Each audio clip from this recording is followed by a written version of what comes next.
What's going on, guys, this morning? It's your host, Sega Man. How's everybody doing?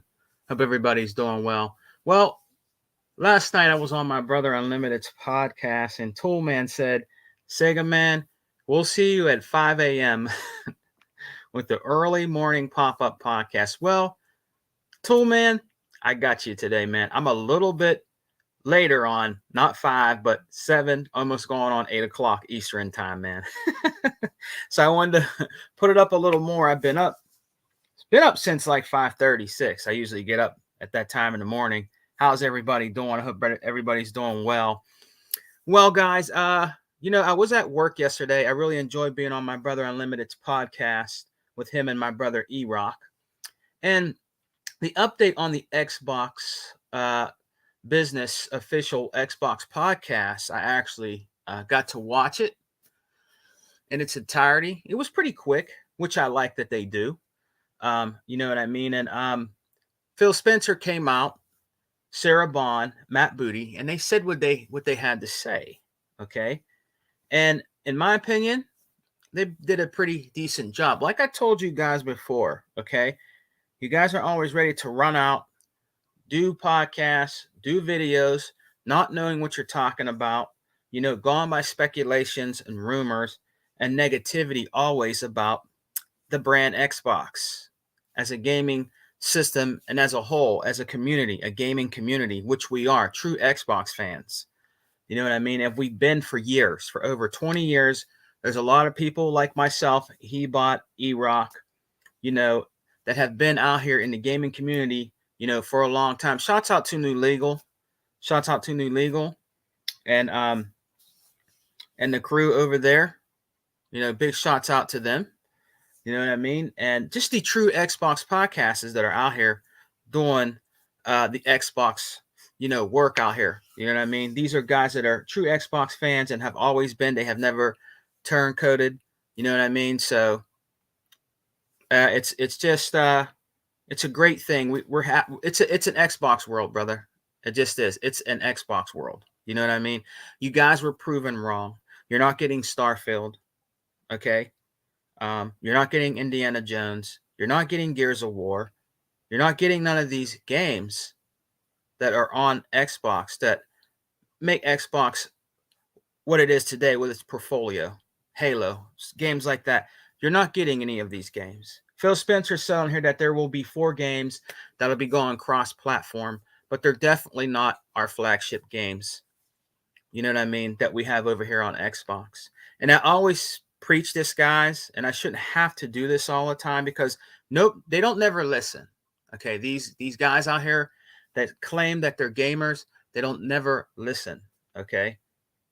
For a system that you guys have touted for years, calling it the X-Bone, calling it the Frankenstein box, calling it all kind of things up under the sun to ridicule Xbox and their games.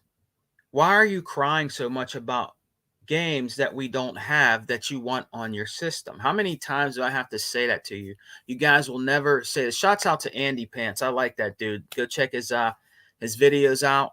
Go check his podcasts out. He's a very entertaining guy when it comes to Xbox, and he makes you ponies out there very super salty. So big shouts out to Andy Pants, man. I like the guy. I think he's really cool. You know what I mean? He's doing the work of Xbox, in my opinion. But you guys are so in denial. It's unbelievable. You have Sarah Bond, Matt Booty, and you have Phil Spencer, which is head of Xbox, right? Out there telling you that these games are not coming to a multi-platform. The lady on here that was interviewing them, that was the first thing she asked. Will Starfield and Indiana Jones be going multi-platform? And what did Phil Spencer said? That is the head of Xbox that controls everything, that makes the decisions that go on with Xbox, said no. And you guys call him a liar. You don't even believe the guy that's head of Xbox. But in reality, you know that it's true when Phil says that these games are not coming multi-platform. You're not going to get them. Okay, you're not getting these games. Bob, what's up, brother? How you doing, man? Thank you for coming and joining me this morning. I'll probably have a Toolman and a couple other people come in this morning. Yes, it's an early morning pop-up again of the show last night. Bob, let me know what did you think about the show? What did you think about the show? I got to talk to my brother Hebot for a while on the phone. I got to talk to him behind after the show was over with Unlimited Productions with my brother Unlimited. And if you don't subscribe or don't know about Hebot and you like Xbox, go check his channel out because he did a great video about Xbox and what happened. You know, it was a very good video. You guys need to check it out. He did a fantastic job with that. You know what I mean? And the proof is in the pudding, guys. You know what I mean? These trolls out here, these pony bots and everything, they really show their true colors.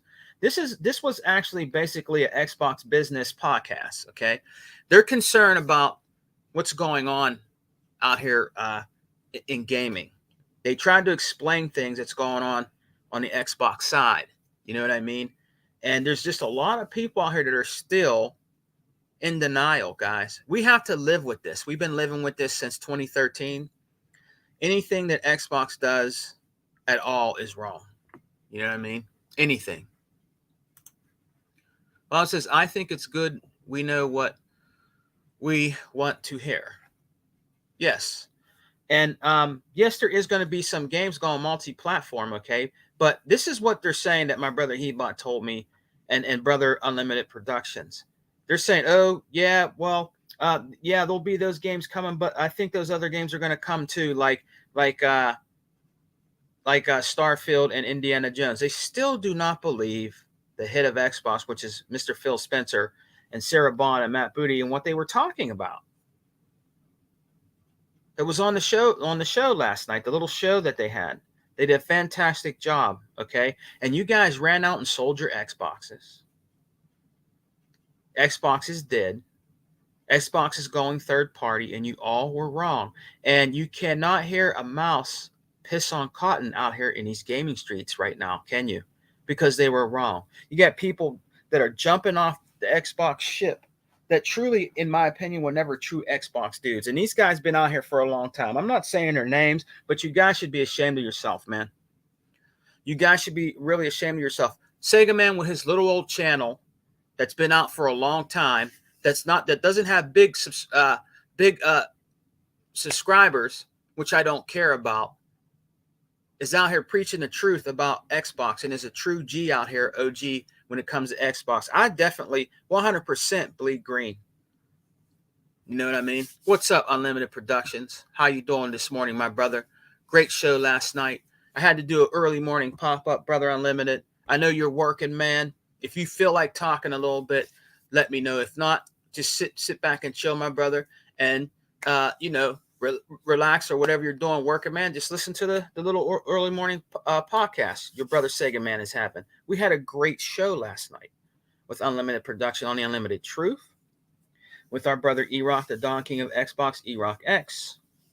It was a great show. Also with our brother Tuckmaster. You know what I mean? And my brother Unlimited Productions went off. He went off last night. It was fantastic. It was fantastic, brother Unlimited going off because he's fed up, man.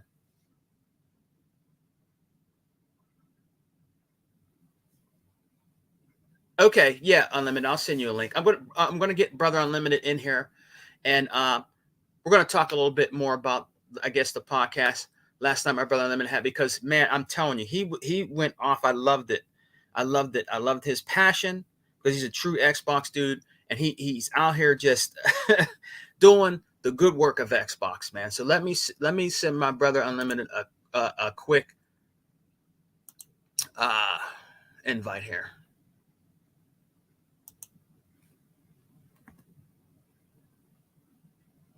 Hold on, guys.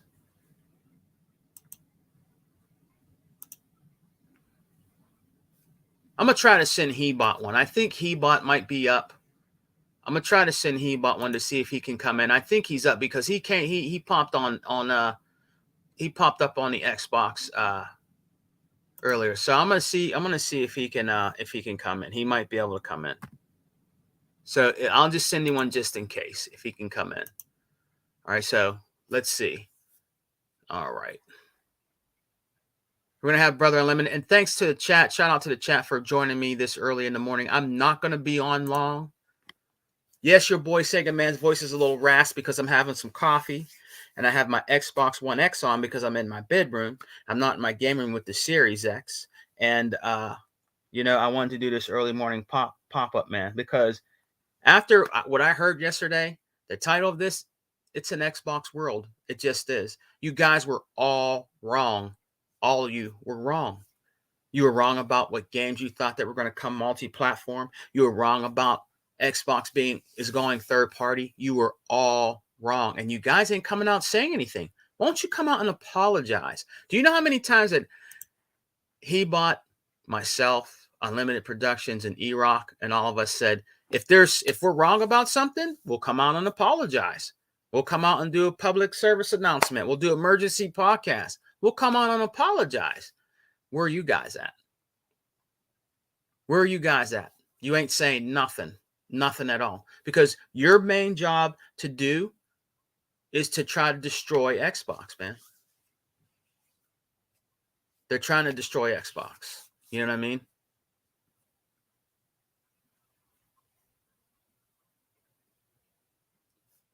Xbox is not a third party, man. It's not a third party, brother. It's not. They're putting some games on there, 4 games, but I just don't believe they're a third party, brother. You know what I mean? I got my brother Unlimited coming in here. Hold on 1 second. You know who's going to really be a third party is PlayStation. They want to go definitely want to go all the way, I believe, multi-platform, man. What's up, brother Unlimited? Hey, what's up? What's up, man? Yeah. How are you, man? How are you, man? We had a great podcast last night, brother. You were on fire. You know what I mean? You were on fire last night, man. It was great. I loved it. Even though I was at work, I loved it, man. You know what I mean? Yeah. But you know, Macaulay's proven why Xbox even coming out and say anything was a waste of time. Yeah, that's what I mean. Like you said last night, Unlimited. Like you said last night, he says, I disagree that that's a third party. It's not a third party, man. I just thought it's not a third party, brother. I have to disagree with you. He said, listen to Phil's words. I did listen to Phil's words. Listened to it, rewatched it, analyzed it. Yeah. You know, if I have time, I want to do just a breakdown. Sure, Unlimited. They said a lot of stuff there, man, and a lot of truths. And you know, the industry's changing. But it's funny, you know, y'all are so concerned about Xbox when your favorite platform is going to do the same shit, man. Exactly. And you know what, Unlimited? They're not out there talking about the new CEO over there that's with PlayStation talking about how he wants PlayStation games to go multi-platform, to be on mobile, to be on PC. They're not out here making videos about that, but yet they're talking about Xbox and swearing up and down that it's a third party, but you're not talking about PlayStation. This is what I mean by putting up an invisible wall. Right. You know, you're not out there talking about PlayStation and how PlayStation, when that guy clearly said that he wants their games to be everywhere. They're doing, you know, they're doing that because they're bleeding and hemorrhaging for money. Right. And that's okay. If you need to do that, then that's what you have to do to survive as a gaming company, right? Unlimited. I mean, if you don't want it to go away, you have to find ways to make money to keep the business going, right? So, you know, I don't know what to tell guys like that, man. I'm not trying to throw shade at you, Macaulay, brother, but you know, it's the truth, man. You know? Yeah. Now one thing, you know, they did talk about that I think went under people's radars was the stagnate, like both Sony and Microsoft this week have talked about the lack of growth in the console space. And that's why they want to reach that's why there's this push to reach people on mobile and PC and tablets and phones and stuff. Right. Because we know that the AAA gaming market, the games that everybody seems to only care about, is bloated. It's just bloated right now. Starfield was over 200 million. Cyberpunk 2077 was over 300 million when taking into account development and marketing. Horizon on PlayStation for Better Entertainment had over 200 million. Spider-Man had over 300 million. So these games, they need a lot of players. They need a lot of sales. They need a lot of engagement. They need a lot. And the truth of the matter is, simply console gamers just aren't putting enough. Just aren't enough to sustain it. And here's the thing: even if sales, so I've been just been paying attention to the numbers basically since yesterday's show, and it seems like what's happening in the console space is basically, if you're a console guy, you're going to buy a console, right? Now, however, it seems like the console space isn't really getting enough, I guess, new people in the console space. It's kind of, for example, it's really just a roughly about, I say 200 million if you combine, every PlayStation and Xbox owner over each generation over decades, for Right. example. Right. So with these AAA games having these bloated development times and bloated costs, there's a reason why Xbox is like, look, man, Xbox is more than a console. Xbox is whatever screen you guys have. You know what I'm saying? Yeah. And people just need to get used to it. Guys, things change. Things change. All right. And the days, and it's not 1995 anymore, where Rare, for example, could put out Donkey Kong one year, and then the next year they put out, I don't know, Perfect Dark. Now those games weren't a year apart, but you get my drift. You used to be able to release a quality game each year, and it wasn't breaking the bank. But since the HD era, that has not been the case. What happened in the HD era since 2005 or so is that the game development cost is so expensive that even when games are selling millions of copies, it's not enough. It's not enough to make that cost. That's why so many. That's why Embracer Group, for example, has been cutting games, cutting budgets, canceling games, and having layoffs. Yeah. That's why Tencent has done the same. That's why Sony has done the same. Even Phil said, look, we had to make the decision to let go of some people from Activision. Because that's just the truth of the matter. That's just the truth of the matter, man. And no, man, it's not the end, Macaulay. It's not the end. No, you got to tone it down, man. Tone it down on dramatics, man. It's going to be all right. I promise you. I promise you, Macaulay. The world's going to keep spinning. Gaming's going to be fine. But what I need y'all to do is get out of the 2006 mindset. All right, that really, once you do that, you'll start seeing where gaming is going. Yeah. And that's the fact of the matter. And I'm cool with it. I'm cool. Listen, if I wasn't such a busy man, and I know that sounds ironic when I'm chilling with you because I have the benefit of working from home. Yep. But Yep. I can multitask. But outside of work, my days, long work weeks, right? Right. Put that aside. If I just had a little more time, I'll try to experiment more with gaming on a tablet or something. Because I use one all the time. I use one all the time for work and when I'm off work and stuff. So, and I like the idea of your games going everywhere. I do. I just don't like the idea. See, if Nintendo and Sony were also, if all three major game console makers were putting their games everywhere, then that'd be cool because then it'll just be like you get access to every game. Just you'll be playing on your favorite box. And I love the Xbox control. I love the Xbox ecosystem. I love the console. I love Quick Resume. So Xbox has me. Xbox has me.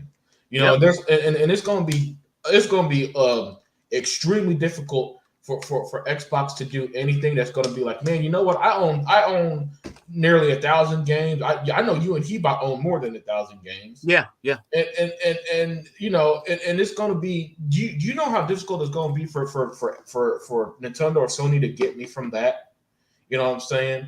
And that's why Macaulay, man. I see. That's why Macaulay. I'm telling you, man, it's going to be all right, my friend. Chill out. The world's not ending. Times are changing. but it's not nearly as bad as you might think. Just trust your boy Unlimited, because because if you watch this enough, McCauley, you know that we don't lie to you. We don't. We're not the ones who are out here putting out these lying headlines to y'all, and then when it turned out to be wrong, you double down even harder. We're the ones who say, guys, just let the facts play out. Let the truth come out. Everything's gonna be all right. And as you see, it is, man. It is. It's cool, man. It's cool. That's what I'm here for, McCauley. You just know, look, it's gonna be fine. Look, PlayStation. I'm glad you said PlayStation do, because guys, I know, I get it. The media focus is so hard on Xbox that it's kind of easy to miss what's going on with Sony and Nintendo. But guys, Sony are the ones y'all should worry about. Sony are the ones who have McCauley.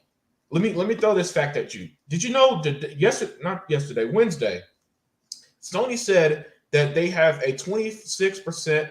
They have 26% less profits than last year, even though revenue was up. So what does that tell you, McCauley? That whatever's going on there, they're not making money back. Nope.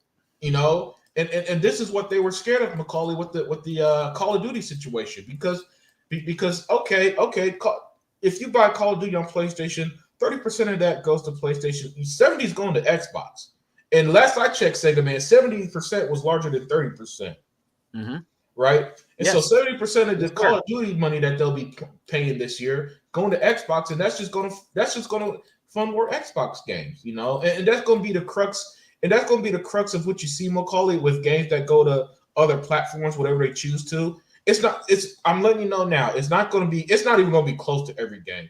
It's going to be a game, say maybe like a service game, right? Mm-hmm. And it's like, you know what? This service game, it seems to do well on Xbox. So let's see how it will do on Nintendo and PlayStation, right? That's it. Yeah. Let's see how it goes. But it's not going to be close to every game. Xbox is going to be fine. Xbox still has the best games. They still have the most games. They have the most developers. They have the most unique and creative lineup. They have the most diverse set of games. So everything's going to be fine. Everything's going to be fine. No. They're not giving a Rare Replay to Nintendo, by the way. I would... Listen, man, if I'm wrong, I'll be the first to apologize, but Rare Replay ain't going to fucking Nintendo. I don't believe that. I don't believe that. Yeah. So yeah, man, you'll be cool. It'll be cool, man. It'll be cool. Look, guys, again, like I said, times are changing. Embrace it now, and you'll enjoy everything a lot better. Because when you try to resist change, all that's going to happen is that the world's going to keep moving. You're going to be stuck, and we see this with the likes of Sony. Where Sony was so stuck in the 2006 mindset, Sega man, that now they're playing catch up to Xbox. Oh, we can't put our games on a subscription service. It won't be sustainable. All right, cool. Now your games only sell X amount. Guys, let's not forget, games like Returnal only sold 500,000 copies. Mm-hmm. You know what I'm saying? Mm-hmm. So okay, good. You don't put your games on your service, fine. However, what they're seeing is that a lot of people are not willing to spend $70 freaking on these games. It's just too much. It's too much. The truth of the matter is most gamers buy a handful of games a year at most, and the numbers are proven, McCauley and the rest of the chat, that the games that they're glad that they rather spend $70 are on the Call of Duties a year, your 2Ks of a year. Those games routinely sell out not only consistently, but they often have higher numbers by the end of the year than an exclusive would. Yes. Mm-hmm. And so Sony is learning, oh man, this is why Sony CEO said, look, we got to, they're saying the Xbox did. We want our games on as many screens as possible, because they too realized that, you know what, maybe a game with a $300 million budget, maybe selling it on one box where only 10% of that player base is buying it at most it's not sustainable. I mean, they claim the PS5 has over 50 million console sales, and yet Final Fantasy 16 sold like 3 million copies at one point. 3 million. Mm-hmm. Yeah, man. Dog. See, that I have it, and I don't mean to dominate your show there, Sega man. No, man. Hey, brother Limerick, you go ahead, man. Preach. Yeah. But McCauley said this is Dog's fault. people sold their Xbox. Now they can't get them back. Yeah. See, that's my issue. That's why I went off yesterday, because of the so-called leaders of the Xbox community. The ones that I'm told are the leaders poisoned a lot of people's mind. They legit lied to y'all. You know, I hope you realize that they legit lied to y'all. And instead of saying like, "Oh, hey, my bad, guys. I had bad intel, bad resources. I'll do better." Instead, they double down even harder and still try to make you feel bad for what you heard yesterday from the Xbox brass. You know that everything's gonna be all right. You know, and that's what we're here for, guys. To spread a little truth, to calm you down a bit, to let you know games gonna be fine. Yeah, things are changing, but it's not going to change to the point where you're going to lose out on everything. You know, Xbox is not here shooting themselves in the foot. What they're trying to do is be the number one, pretty much be number one in gaming.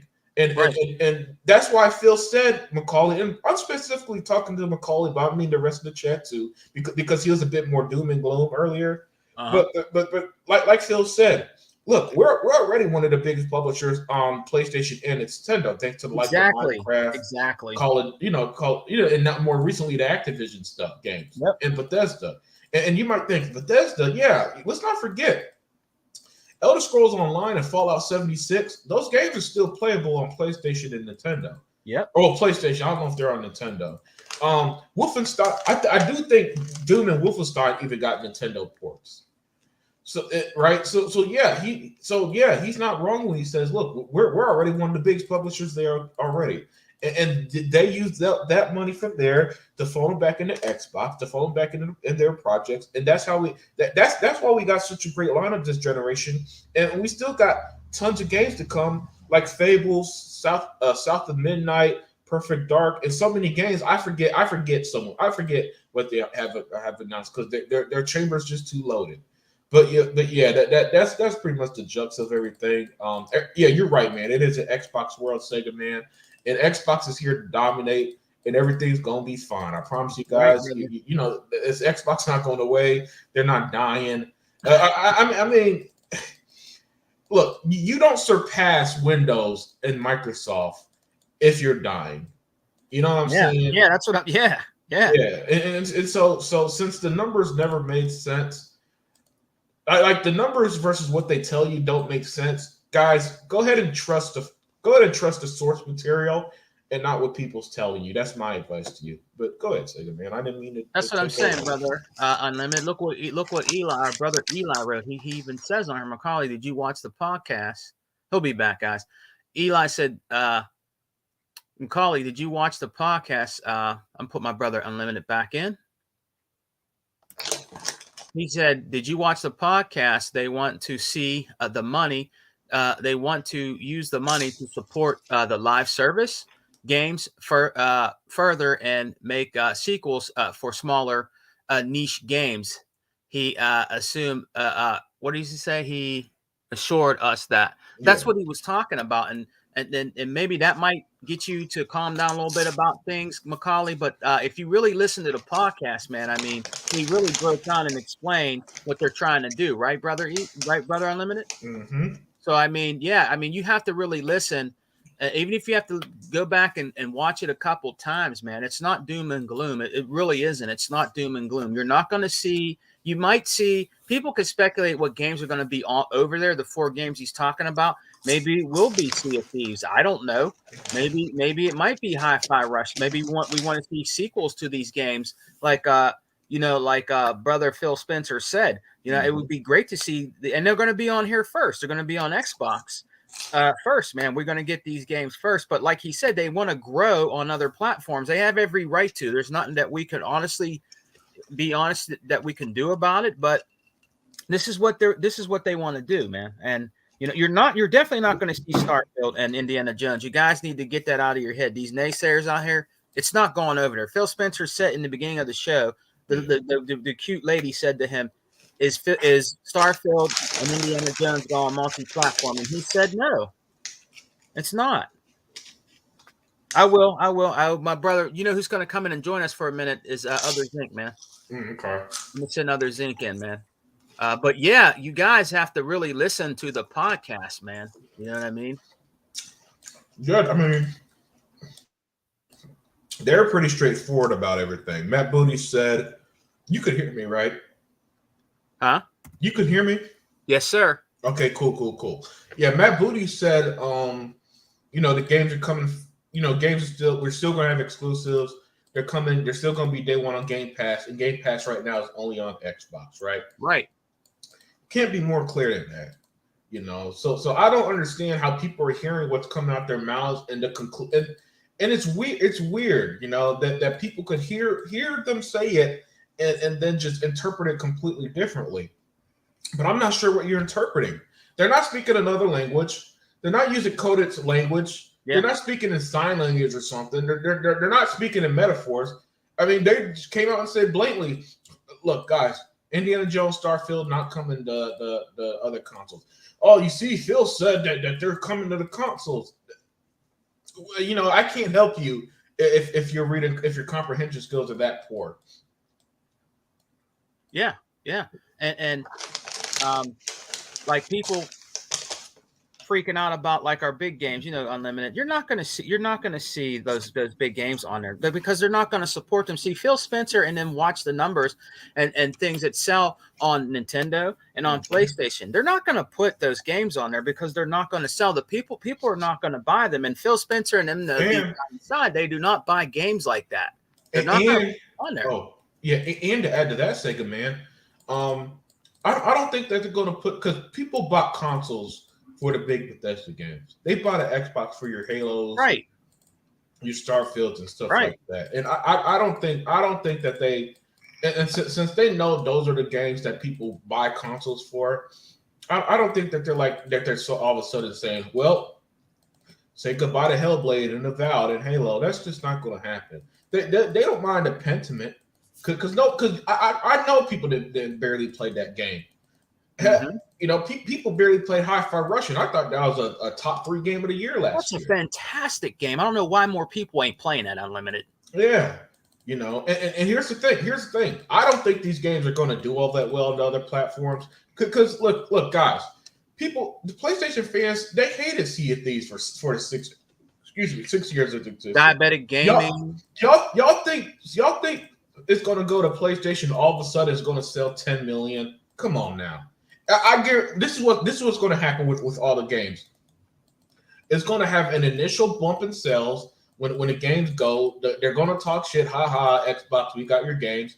And then after maybe a week, it's going to stagnate and they're not going to buy it because they don't actually care. The only thing they care about kinda is rubbing it in Xbox fans' face. But other than that, they're not going to care. The average PlayStation guy is not going to be on their PlayStation 5, see Sea of Thieves, for example, and think, whoa, this game look cool. That's just because they've already been trained to hate them games. So that's my prediction. The first week, I guarantee the first week they're going to be like, hey, look at this, we sold X amount. Nothing after that. It's going to be stagnant, and then everybody's still go. The vast 95% of the player base is going to be on Xbox and PC. Watch. Yeah. Mark my words on that. Yep. And you hear brother Eli. He said, Macaulay, you're wrong. Phil Spencer says Starfield is not coming to PS5. Watch the podcast. Yeah, it's not coming, Macaulay. It's not. They're not getting it.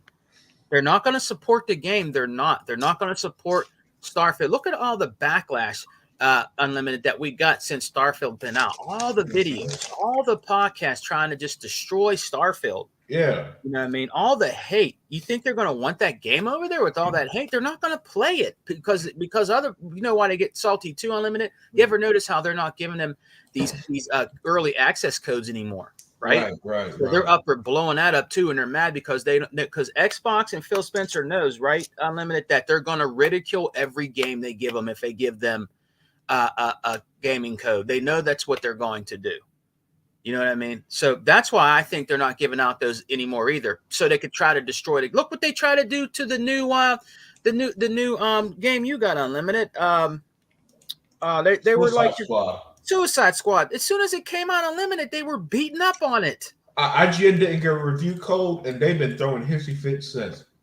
IGN literally used the death of the Batman voice actor to spew hate towards Suicide Squad. If that isn't disgusting to you, I don't know what is. Right. I mean, that'd be the equivalent of somebody saying, Sega man, wouldn't your dead mom be upset over that? You'd be like, what the fuck? Right. Why would you cross that line? Yeah. Why would you cross that line just to spew hate? Yeah. Like, dude, some things you keep out of it. Keep people who passed away out of it. Let Yeah. them rest. Keep people's loved ones out of it. They do not deserve it. And the fact that I see that the gaming media has regressed to the point where they have no shame in this stuff. Right. It's, I mean, it makes it easy to call them out, but it's a reason why, like me personally, I don't interact with it as much because I don't need to see this stuff. You know what I'm saying?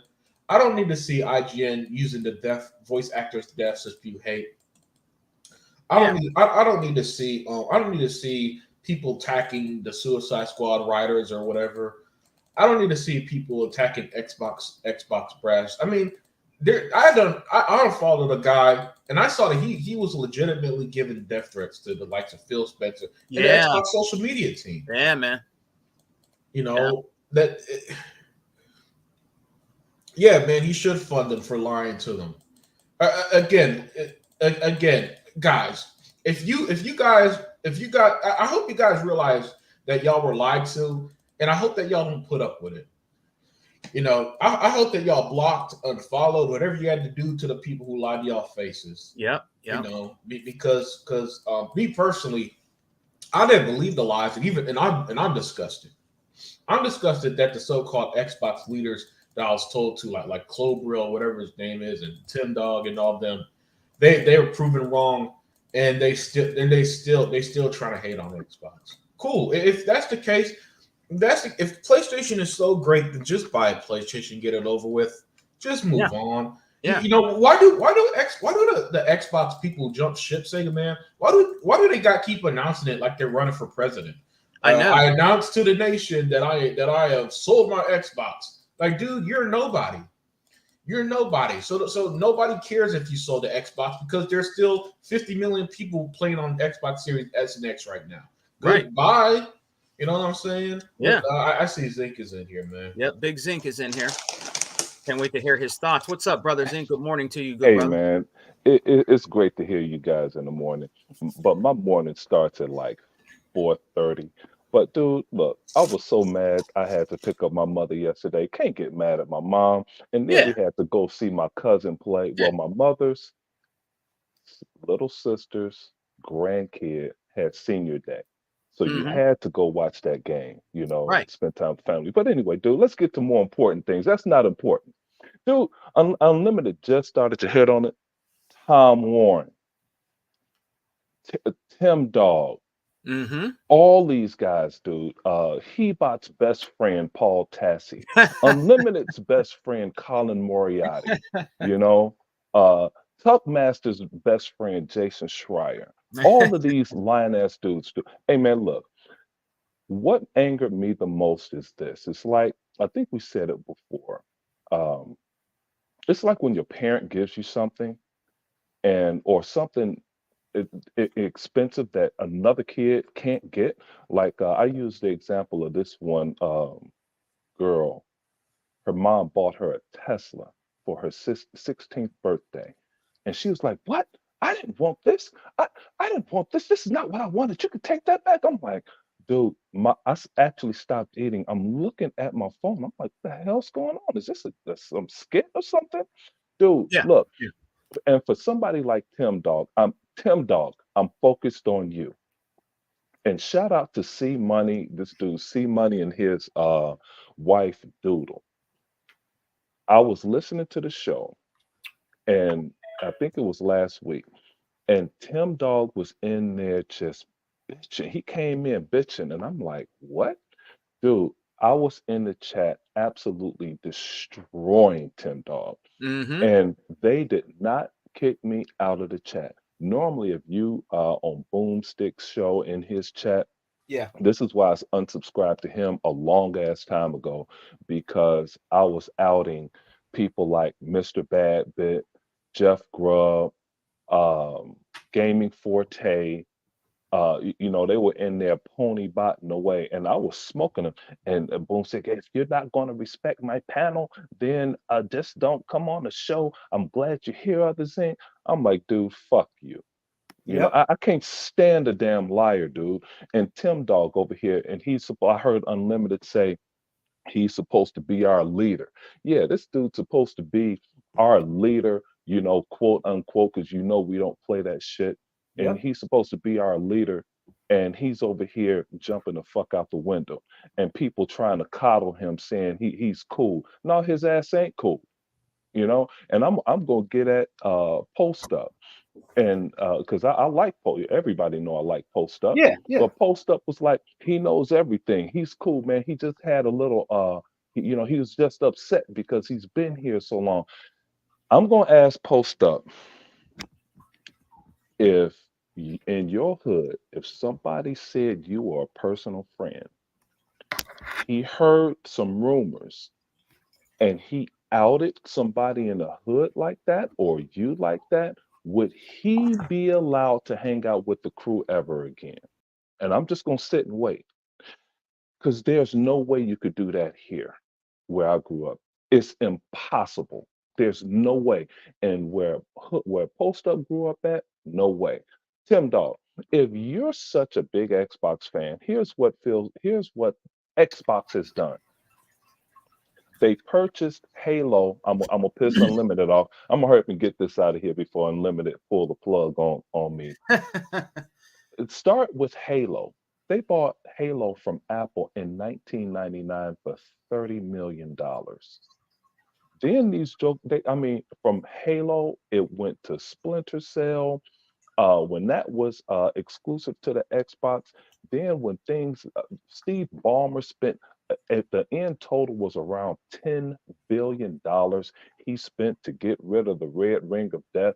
When Sony had their yellow light of death, Sony made you pay for it. Yeah, they Yep. had one. That's People act true. like we forgot that shit. And Yep. I know when he about hear this, he gonna be rolling around, driving or speeding around corners like, yeah, the Zynga, he had they had a yellow light of death that no one wants to mention. Then you had a yellow light of death. Uh, Balmer fixed the They don't never talk. They don't never talk about that. Zing. They don't never talk about that, man. We lost him. We get Unlimited back in here. You there, Unlimited? Yeah. We lost Zink's voice, mic.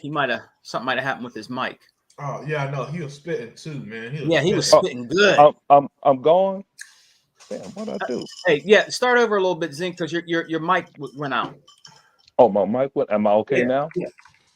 Okay. Hey, so anyway, you know, Steve Ballmer saved the red ring of death. And you know, I hate it when people say, "Oh, the higher ups, they don't know what they're talking about." Then everybody swore up and down the Xbox division was going away because they were listening to Terry Myerson's camp. But when all Phil Spencer did was one thing. He said, Terry Myerson got that money from us.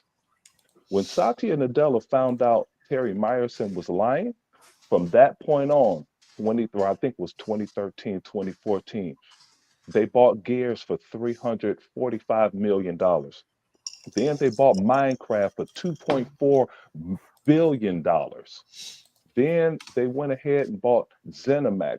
Now you bought Activision. And some rumors are going to make you jump out the window, Tim Dog? Are you insane? I mean, dude, it's the craziest thing. And the last thing before I let Unlimited go off, because y'all were on fire yesterday. I wound up actually listening to that show about late last night, the rest of it. So that podcast you guys saw last night, Limited alluded to it probably about 10 minutes ago, 10, 15 minutes ago, when he said they passed Windows. That, what you guys saw, was for the stock market. Mm-hmm. And isn't it perfect, Unlimited, when Tuckmaster's favorite, what's his favorite guy? Tuckmaster's favorite guy, Jeff Grubb. Friday, J.S. Gordon. Last Friday, I think, last Friday, Jez Corden, I think Tim Dog said it first. He said, we're gonna have to look at their. Some people are checking their financials, and it just doesn't seem right. They're messing up over there at That Microsoft. dog's a fool. A Sega man. That very day he said that, Microsoft stock hit an all-time high. You dumbass. You so stupid. Then I heard somebody told me to listen to a spot where Jez Corden was talking, Mhm. and he said damn near the same thing, not knowing. Oh, that's what Jez said. Jez said people don't trust Microsoft. They don't trust them. The world doesn't trust Microsoft because they got rid of their phone or something else. Hey, Jez, you jackass. Microsoft is the leader in AI. Yep. And if you listen to Satya Nadella when he was doing some of his earnings report, he said the Xbox is essential to Microsoft because a lot of our AI innovations came from the Xbox division. But see, Tim Dog, you don't listen to important things, you dumbass. Now back to that podcast they did last night. That was that was market specific. Yeah. What do You you think, you Zink? what you say? I said, what do you think, Zink, about the podcast? They had their leaders there, Mm-hmm. and it was so stock market specific. They hit key points. Man, watch. I only saw it once. I'm going to watch it a few more times. I have to get out of here in about 15 minutes. Yeah. But you watch that again and watch how corporate that was. And they were speaking to everyone in AI, everyone from Microsoft, because they did hear too many things. And now that they are so big, they just like people wanted to criticize Halo, Gears, and Forza, that's all they had. Halo, Gears, Forza is the foundation. Well, really, Halo started it. Yes. Gears and Forza completed the foundation. No, then Xbox Live solidified That's right. their pillar. That's right. Okay. They have a base that Sony doesn't have. And now you bring in the Minecraft, the world's largest game. You bring in Minecraft, it's unstoppable. Now that they have Call of Duty, it's really unstoppable. And remember when we were, oh, hey, Luke Steele, I haven't forgot about you. Remember that mergers and acquisitions attorney that he said, I'm a mergers and acquisitions guy, and the CMA is really up to the CMA. Whatever the CMA says, then Microsoft can't do anything. That dumbass dude. I only had 1 year of business Regulators, law. man. Regulators, dude. Hey, and then people are worrying about the FTC. They can't do anything. And this was a FTC shot at Elizabeth Warren with her stupid ass, and of course the FTC.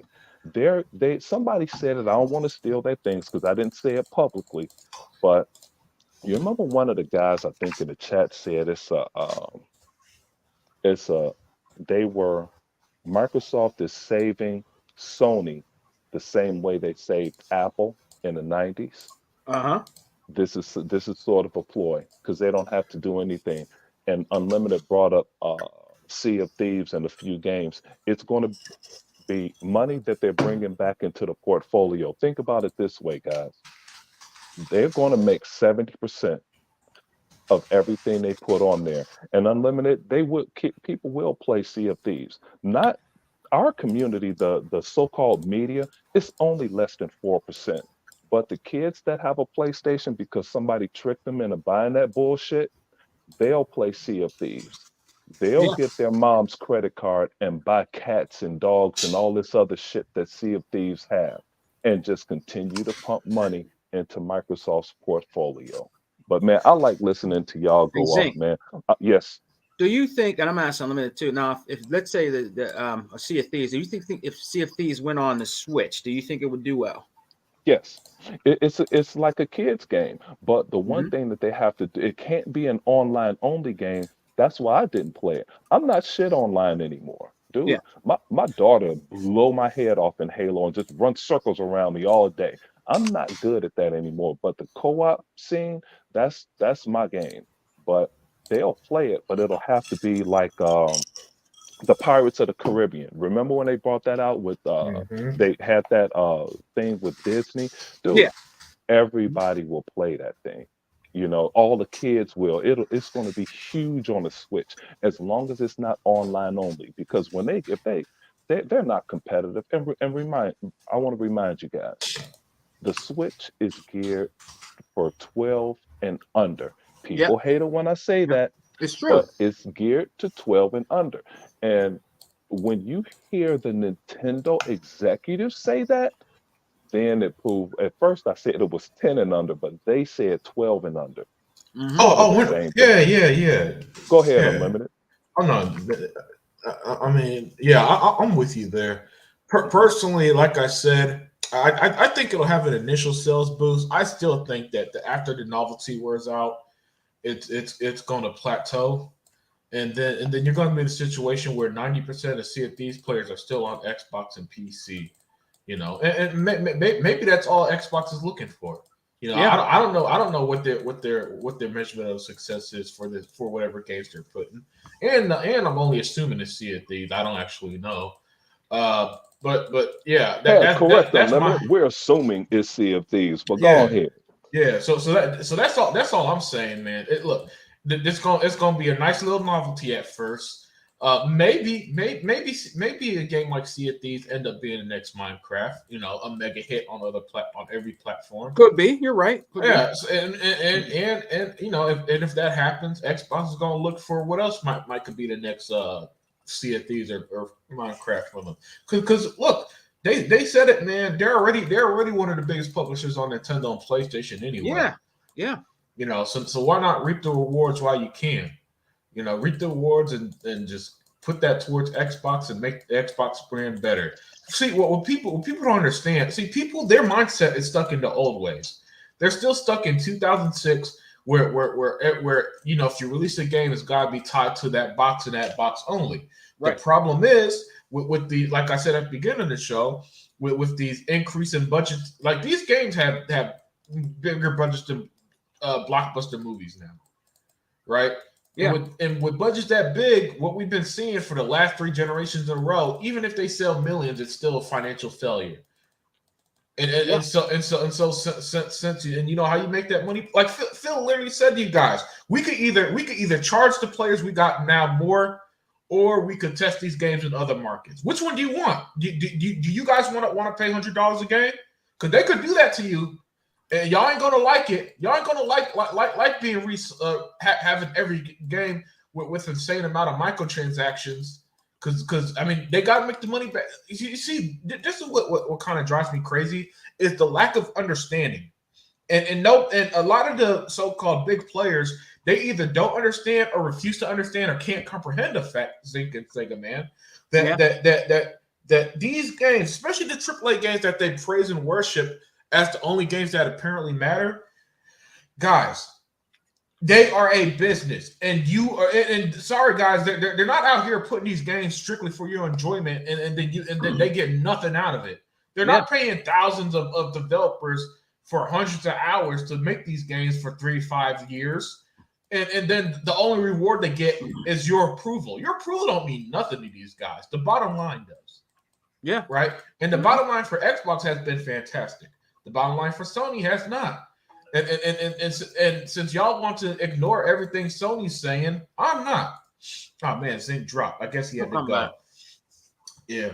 You know, and since y'all want to ignore, you know what I'm saying? I'm not going to live in this fantasy world y'all pretend to live in, where Xbox is doom and gloom and Sony reigns supreme, right? No, Sony doesn't reign nothing. Sony could barely sell their own games. That's it's right. to the point, like guys, it's not the way you think when you say Sony may have no games, but Xbox is saving them by putting it on. No, Xbox is going to get 70% of that money y'all going to spend and put it towards us. Cool. Yeah. You see the stuff that y'all, you see, when you, and this is why going forward, I always keep telling people, just accept change. Just accept it now. Because when you're stuck in the past, all you're going to do is be like Sony and playing catch up. And you're not going to be happy. You're not going to be happy because the good old days are no longer the good old days. Nope. Right? There's a reason why we don't watch and play on CRT TVs no more. Correct. Yeah, it was great in 1995, but that shit is just not feasible. And I mean, look, I recently hooked up the TV, put it on the wall mount, right? Yeah. Just with me, one person, I can do it, knock it out 20 minutes. You can't do shit like that with CRT TV. You know what I'm saying? Because they are too damn heavy and too damn bulky. Oh yeah. And the reality is for those who get stuck, the reality is for those who get stuck like Sony, you're gonna play catch up. You're not gonna be happy, and you're gonna always be behind the true market leader. And the true market leader has the ambition. Look, the ambition of Xbox is not just they want to sell you an Xbox console and have you play 3 games a year.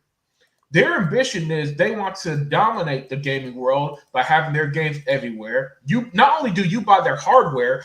Oh, no. If you got a phone, you're going to play Xbox. You got a tablet, you're going to play Xbox. Hell, if you got a Samsung TV right now, you're going to play Xbox. That's why? right. Oh, why? Because they saw, you know what? Why limit ourselves to just boxes? Right? And I need you guys to catch up with that type of thinking because you're going to be a lot happier when you just embrace it. And, and some of the stuff, for example, I may not be a PC guy, but every once in a while, I open the Xbox app. I can stream my Xbox games right there to PC. Yep. Easy. That's how I've done some live streams I've done on YouTube when it wants to work properly. If I'm out, I could just open the Xbox app or the Game Pass app and boom, cloud gaming right there. That's what they want. And you guys just need to embrace it now and embrace it and enjoy it. And because it's like gaming is a form of entertainment for a reason.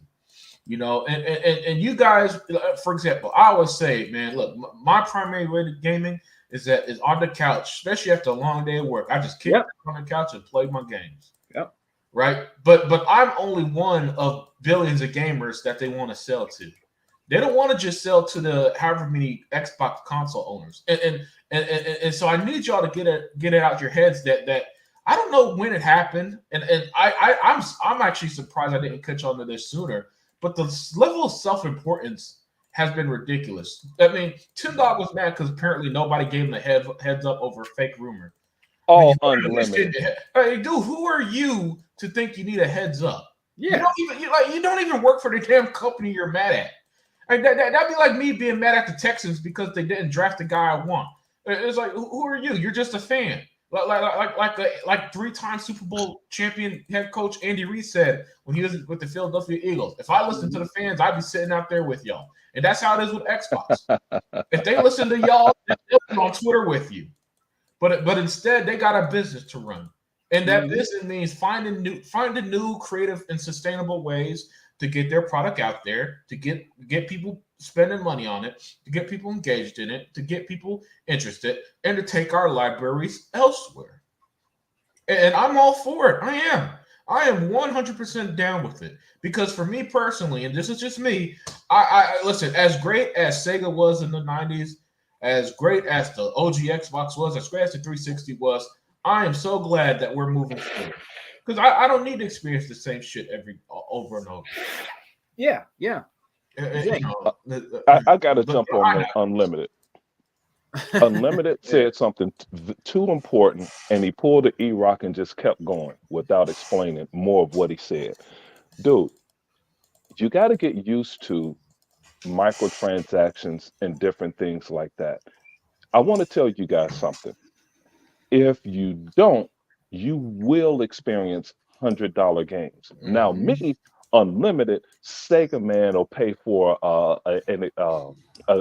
what's that? The big thing, the buy the $100 edition. I went out. Yeah. Let me change. Start over, Zink. What did you say? I will always you know what, you guys go ahead. I'm gonna change something real quick. Okay. Yeah, man. Mark Cerny may have disappeared from the world, but he's still fucking with Zink lately, man. Because he was sounding bad yesterday on the show. Yeah, he was only on there for like 5 minutes, man. So I don't know what you did to Mark Cerny, man. But yeah, you're good. Mark Cerny been after your ass hard lately. I hate that. That's pissing me off because I like saying Mark Cerny got you guys, and now Mark Cerny is messing with me. That's gonna bother me later. Hey, hey man, but Unlimited was spot on, and he pulled an E-Rock and just kept on going. That requires further explanation when Unlimited said games are going to be $100, and how he got rid of the CRTV. Unlimited said he could put a TV on a wall mount himself. I put my mother's 65-inch TV on the wall by myself. Yeah, yeah. But Unlimited, I know you saw floor model Zenith TVs with a stereo with a record player in it. Ain't nobody putting that big bitch up on the wall. Okay, No. it's gone. My mother got mad at me because I threw away a TV with a VCR at the bottom of it. I'm like, hey, ma, here, you could have my VCR. I'll hook it up to this TV right here. You know, you can watch your tapes Yeah. that you could see on YouTube if you like, you know, because everything that she have is on YouTube now, you know. But here's something that people were getting mad at: ads in games. Hey, stupid ass people, I want to tell you something. There are ads on basketball teams' uniforms now. Hmm. It's to help with the rising cost of everyone's salary. So they're making extra money everywhere. It's the same as when you put AT&T on Jerry World's stadium. Okay, they're paying for that. You pay for the advertising or to put your name on these massive stadiums. It's a revenue builder. That's why Sony is failing. But I'm glad you caught on to these things late because Sony needs to die. I'm looking forward to their death. Because maybe they can take Tim Dog and the rest of the Xbox fans that jumped out the window with them. I'm going to stay on Tim Dog and that whole group. Tom Hey, Warren. hey, Hey, hey, Unlimited.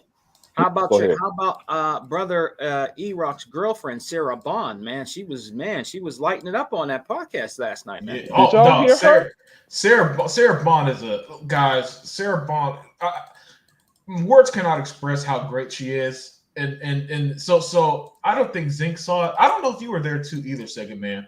But there's this dude Zobi that was on Sega Forever's podcast, Oh, and he Zobi. was I talked to him one time on yeah, there. yeah, and he was questioning Sarah Bond, and I was telling him, "Nah, man, Sarah's the real What? deal.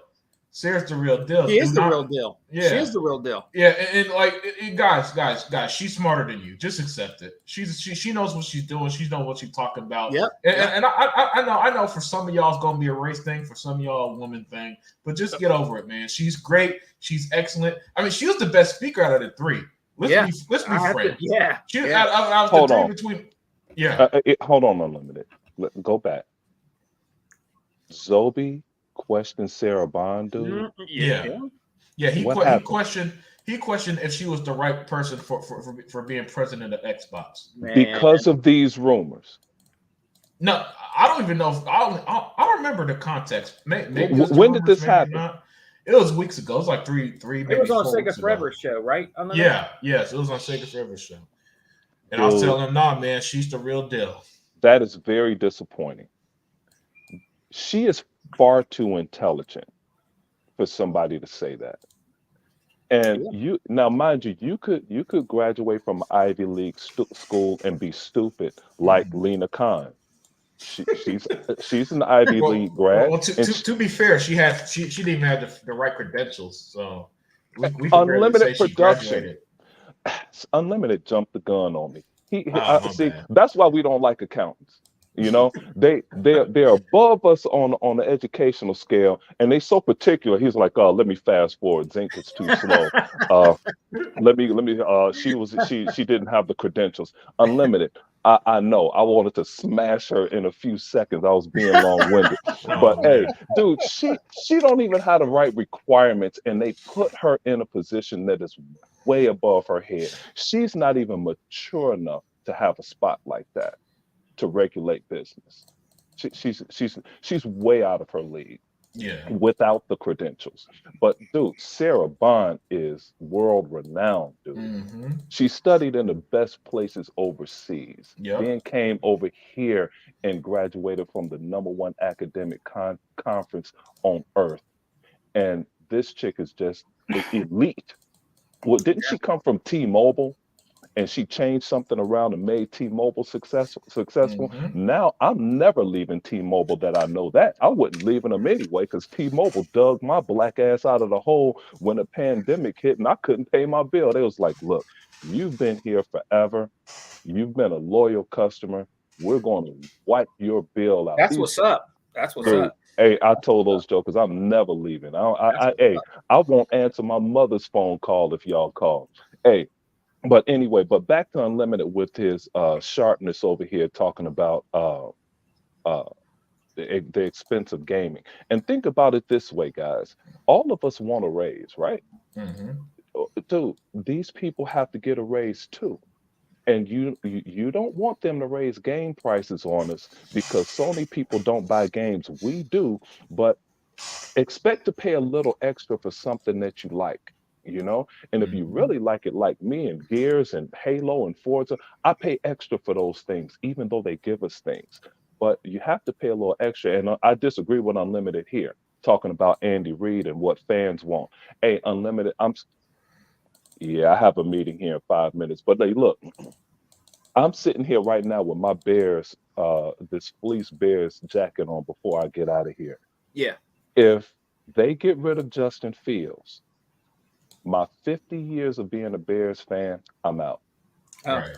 Dude, he that dude is a badass. Our organization is incompetent. Mhm. Our organization is terrible. I do, and I know you'll have to Google him, but I had a Bob Avellini jersey in the 70s, dude, and he sucked. He was the worst quarterback in Bears history. That's how much I like the Bears. All right. I'm out of here if they get rid of this dude, because I know they just hate to win. We don't even have cheerleaders Oh because of wow. old ass Virginia McCaskey. She's our problem, and she just turned 100 this year. She's terrible. She got to get the hell up out of here. But anyway, Yeah. man, back to real life. I'm glad you guys were on it, dude. And I want to throw a couple more people under the bus. go, Colt go on Eastwood, ahead. I don't. Go on Colt ahead. Eastwood, I don't care that you apologize. You some bullshit. You can't come back. Hargeet Chani, you were great in the chat once upon a time, but you were too reckless too. Uh, of course, Tim Dog, the Xbox era, you started this shit. You piece of shit. Unlimited said something yesterday on the show. He said something about I- something, they told us this before and you guys wouldn't listen. When Halo was going through their thing, because people wouldn't listen, they didn't believe the pandemic existed. They Phil first, the dude from Halo that's there, Pierre Heinz, he came in and said Halo is going to keep going and gave a little speech. Then Phil Spencer, that wasn't enough. People were like, no, no, I heard this. Then Phil Spencer came and said Halo is the reason we're here. The dude from Season Gaming, he said, no, no, that's not what I heard, bruh.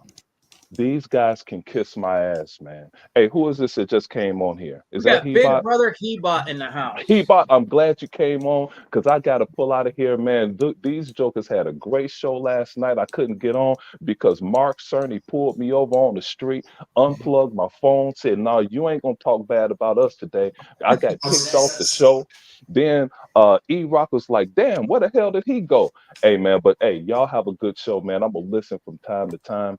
But hey, man, hey, continue to name names and we'll let Hebot talk about Paul Tassi, but I gotta get out of here, man. All I right, hate Big I Zink. couldn't All see right. the chat too. Hey man, y'all Thank you, Big stay up. Zink. See Thank y'all you, later. Big Zink. All right, brother. Peace. Peace. Yeah, man. Oh man, good.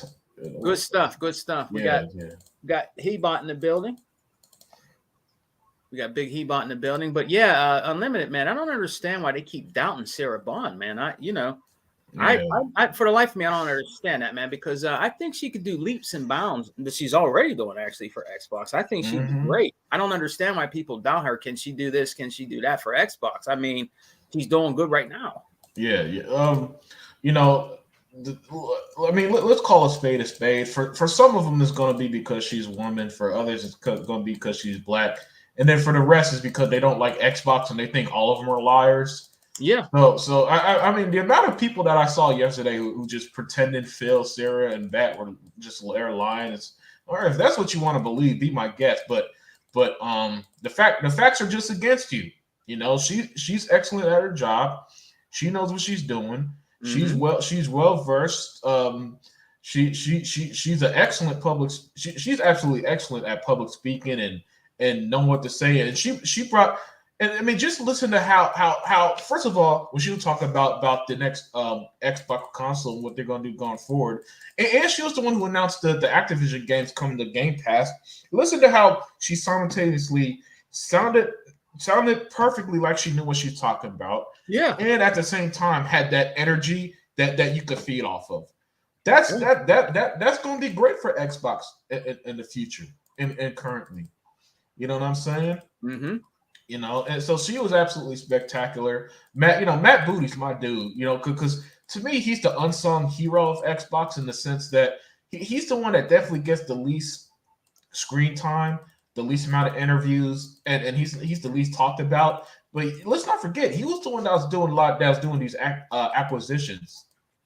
You know, so he's an unsung hero on Xbox. And Phil just put together a fantastic team.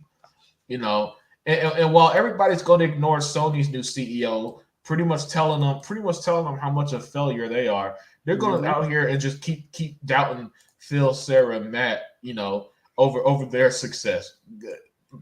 Cool. Like, I mean, at this, listen, guys, I got my frustrations with y'all out yesterday. So now it's like, all right, if that's what you want to think, be my guest. Because I ain't out here trying to win over minds or hearts or nothing. I'm just gonna tell you guys the truth and keep it moving. Yep. I'm always like the assassin. Oh, what's up, brother? Hey, what's up? How are you? Hey, What's up? before you start speaking, that was a great video you did. Mm-hmm. Yep. I mean, I appreciate it. I was just trying to say it freshly out of my thoughts. You know, I've seen what they did. Yeah. Because, you know, I told you guys I've been silent about it for a long time because I wanted to get definitive answers, right? Mm-hmm. I don't want to just speak on something, even though I may have some type of, you know, insight on certain things. I don't want to speak on it until I know it's clear and it came out of the horse's mouth, so to speak, right? Because things change. We don't work for these companies. At the end of the day, they actually know what the end game is going to be and why, right? So sorry to cut you off, Hugh, but I'm gonna get going. Man, I gotta get back to work. Okay, brother. Thanks for coming. Yeah. And by the way, he bought what you did. Unlike that fraud Tim Dog, was the responsible thing. You didn't go out here screaming to the world you have an insider. You didn't overreact. You just let things play out before you spoke my mind, and that's why I respect you. You know, that's why I respect it. And hopefully I'm doing as well as you and just keeping an even keel, waiting to the facts and then speaking. But guys, I'll be listening as well. So I'll talk to you guys later, man. All right, brother. All right. Have a good day, man. Have a good Friday, okay? Hebot, brother, I know you came in late on Unlimited Truth, and I really wanted to honestly, I watched the video, brother, but I wanted to hear how your true opinions, man, and how you thought about everything that happened yesterday with the with the Business Xbox podcast, man. So, well, I didn't come in right away because I was trying to get ready, but I had to take my wonderful daughter over here to work. She's helping me out with the car situation right now. Yeah. I'm really grateful to her, because God bless her, man. Without her right now, I would be high and dry. So shout outs to her. Number one. Plus, I want to be respectful because she's, it's her space, and I don't want to just come in and talk in her space like that. So I didn't see the attachment. So thank you for sending me the invite, brother. Sorry I didn't come in sooner. Yes, sir. Well, yesterday was very interesting because, there was a lot of unanswered questions from everybody, but at the same time, we were all biting our teeth and nails, like figuring out or trying to figure out, well, what is going to happen? What is Microsoft actually going to do? Yeah. What is going to be the end game? Are they really going to go full-fledged, third party, which doesn't really make sense, or are they doing some other type of deals and conjuring up other types of deals with, other companies like Nintendo and PlayStation, obviously. So I think it was very liberating in the sense that nobody now has that weight on them of damn what's going on, and that fear, and the being upset or the obsession of what's going to happen. So I think it was liberating that it lifted up a lot of weight off of us as fans, right? Because they finally spoke, and I think they answered more than what we expected or more than what we thought, which I thought was great, right? Because we got an answer as far as, and my son, he told me, damn, I don't know why they're talking about this, because these consoles we have, you mind for yourself? These consoles that we have, he said, are still new. And he said 100% right. Because we paid $500 for them. They're expensive. Yeah. And he's like, the X is still new. Why are we talking about hardware? And I said, well, two main reasons, son. There's one main reason, and then there's another. The obvious reason was because we were during a time of COVID, where COVID basically messed up a lot of things, right? Right. We were supposed to get a lot of these experiences and gaming features with the consoles way before.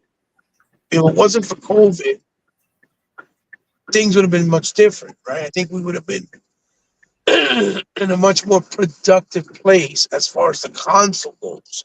And what I mean by productive is we would have had more games that would have been out already, fleshed out, full-fledged, with no issues. More games with no, like bugs or like with crashes. You know what I'm trying to say? Yeah. Like less broken games is what I'm trying to say, right? We would have more games that were polished with less issues, and the console would have been more fleshed out, meaning the SDKs would have been much more mature, and developers would have been able to handle the development cycle much better because they would have been, more hands-on with the console. You know what I'm saying? Yeah.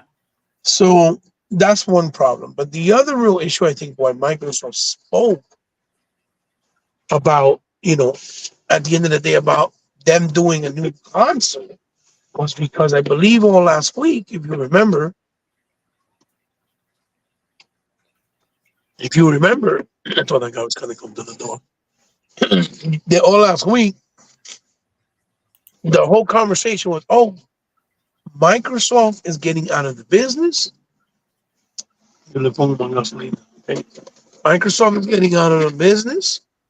They're going to go full-fledged third party. They're not making no more consoles. They don't care about the console hardware no more. And I think Phil took that real personal, right? Yeah. Because he's tired of saying something and repeating himself, being cordial, being respectful, being completely a class act, right, with everybody. And yet, every time he does it, they still, Phil's lying, or Phil's this, or Phil's that,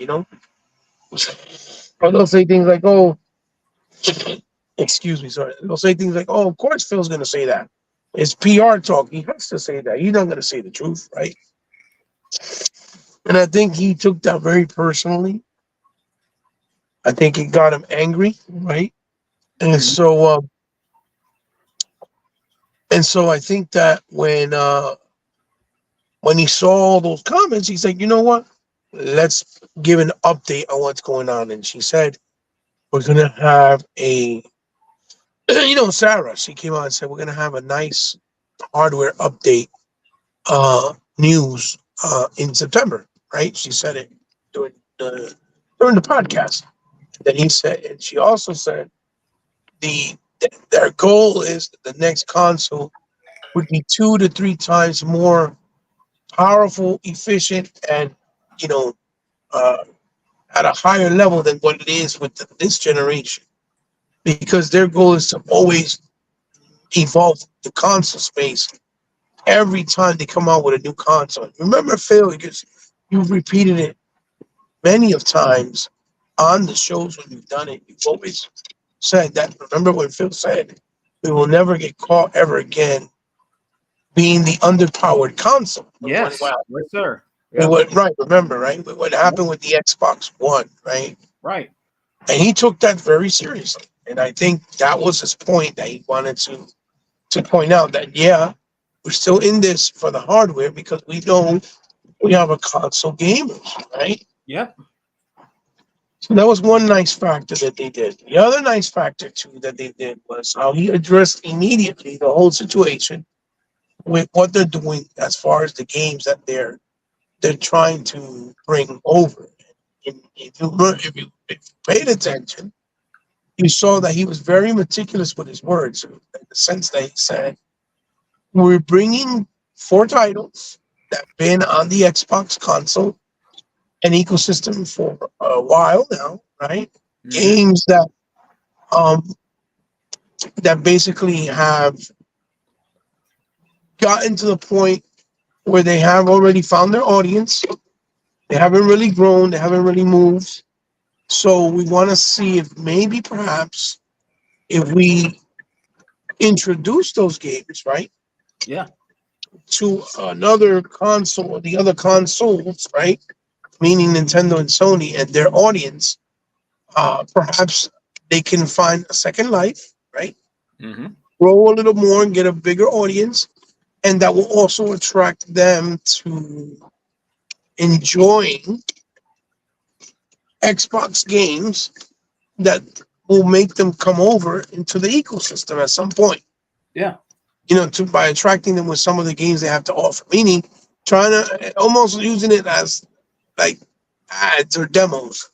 Let's bring these games over because you know that the reality is nobody that's on Nintendo's ecosystem heavy or on PlayStation, they're not just going to buy an Xbox to buy something like Pentiment, let's say, or buy something like Hi-Fi Rush, right? It's not going to happen. They're not going to do that, right? Plus, he stated, you know, small games from smaller developers that they were passion projects that perhaps, you know, they can find more people to enjoy their games so that they can maybe even make sequels. But he used those words. He said sequels. He talked about how it could lead up to like possibly potentially them being able to make a sequel to some of those IPs, right? Which I think, which is a good thing. That's not a bad thing, right? Right. Because, you know, if they can bring something like, let's say, Hi-Fi Rush over, and it does, let's say, decent or well enough, you know, on Nintendo or PlayStation, that could help them, you know, establish enough ground and enough fan base that they can be like, you know what, we're going to do Hi-Fi Rush 2, right? Which I think would have been a good candidate for that spot. Would have been something like, let's just kind of put this in, like Recore, for example. Like Recore was a great game, got an update like a year later, which made the game even better, and yet nobody really paid attention to it because they listened to the media dog it out. Oh, that is too old school, that it's not great, that don't have enough cinematics, and things like that, you know? But at its core, right, at its core, Recore was a fantastic game because it had great gameplay. And it was very, very old school. Something that you would normally see on, let's say, Sega or a Nintendo console back in the day, right? Right. So anyone who played Recore would realize immediately that it was a really, really good game and underappreciated. And so, you know, I think games like that are kind of like what they're looking at as candidates for something to possibly bring over to help it grow and maybe find a bigger audience to perhaps make a sequel, right? Which I think is a good reason for doing it, because he said for specific reasons we're bringing these 4 titles. And a lot of people are like, oh, well, he didn't say the titles. That's bullshit. That's going, I said, going around the question. I think the reason why he did that is because he wants to do it respectfully to the developers, right? By not putting pressure on them. And also so that the media won't take the bait and be like, oh, let's see how these games run on other platforms, and set themselves up that if they do come out, and when they do, they don't be like, oh, they run like ass, they're garbage, the developers didn't do a good job. Because that's what they usually tend to do when it comes to Microsoft, right? They always want that negativity and that hate. Plus, I also think that it's probably under disclosure still, meaning it probably still in negotiation process. Yeah. And they probably have NDA, so they have to be respectful to those, to those, documents and agreements. Regardless whether they're the ones that own the IP or not. As far as what they're doing, business negotiation wise with Nintendo and Sony, right? Mm-hmm. So I think that's another reason why he said, I'm not saying nothing right now, and to respect the developers and their body of work. But he did say, it's 2 games that are passion projects, and it's 2 games that are pay as a service, right? Yeah. So we know that, something like Grounded is a pay as a service. Grounded did very well, but it hasn't really grown. So I have based on my experience and what I've seen, I'm gonna make a educated guess. I have a feeling that Grounded is probably one of the games, Yeah. and the other 2 probably be something like Hi-Fi Rush or Pentiment.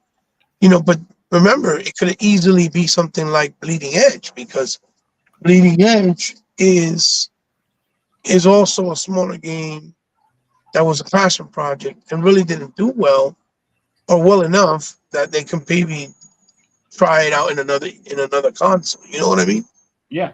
Or maybe something like Killer Instincts, because they are have been trying to find a developer that develops fighting games, and it's been at least 12 years since Killer Instincts first dropped, and they're probably maybe they're trying to find like a developer to perhaps make the sequel, to make a Killer Instinct 3, and by finding a new audience again on the Nintendo or Sony's platform, Mm-hmm.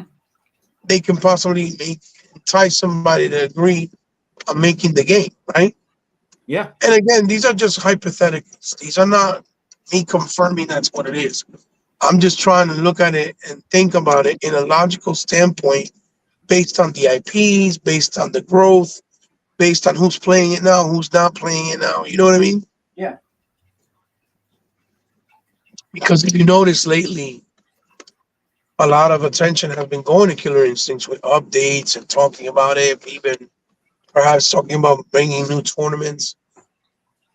And for the most part, even if Killer Instinct went, let's say, just to Nintendo, not even Sony, let's just say Nintendo, it still would feel familiar because it started on Nintendo with Rare when Nintendo owned Rare at that point, right? Yeah. Right. So it wouldn't feel like far off, like or it wouldn't feel like, oh, this don't make sense.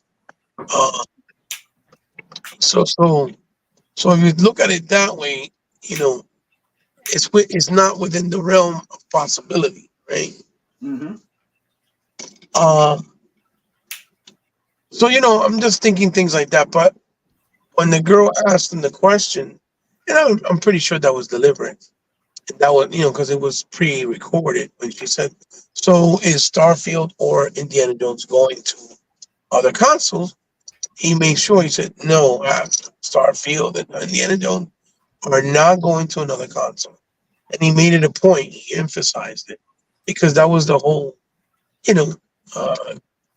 big rhetoric going on all week on social, where they kept saying, "Oh, Starfield definitely is coming," and I know somebody told me, insider told me it's definitely coming, and and something like and Indiana Jones is going to be a timed exclusive and things like that. So he did that to reassure the Xbox fans that no, we are not going to treat you like second class citizens. We are not going to give big titles like that to the other side when it's you guys that supported and helped it and that made it possible by growing, that our platform, our console space, right? Um, which is good, and even though he said that, you saw people real quick, oh, no, that means that, it's not without the realm of possibility of bringing it out in the future. And that's just all he's saying, trying to act like it was bull crap, right? And he emphasized it again. No, we're not bringing them over, right? And no, we're not making no promise.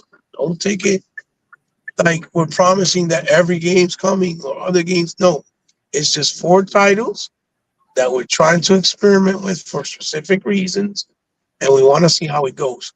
And to be honest, my brother, that out of those games, when they come out, maybe one will do okay, and the rest are not going to do well, because you don't know, they don't really buy those kind of games on PlayStation or Nintendo. They barely buy their own games, with the exception of Nintendo, that their audience does buy the Marios and the Zeldas. But again, that's because those are their exclusive flagship titles, right? Yeah.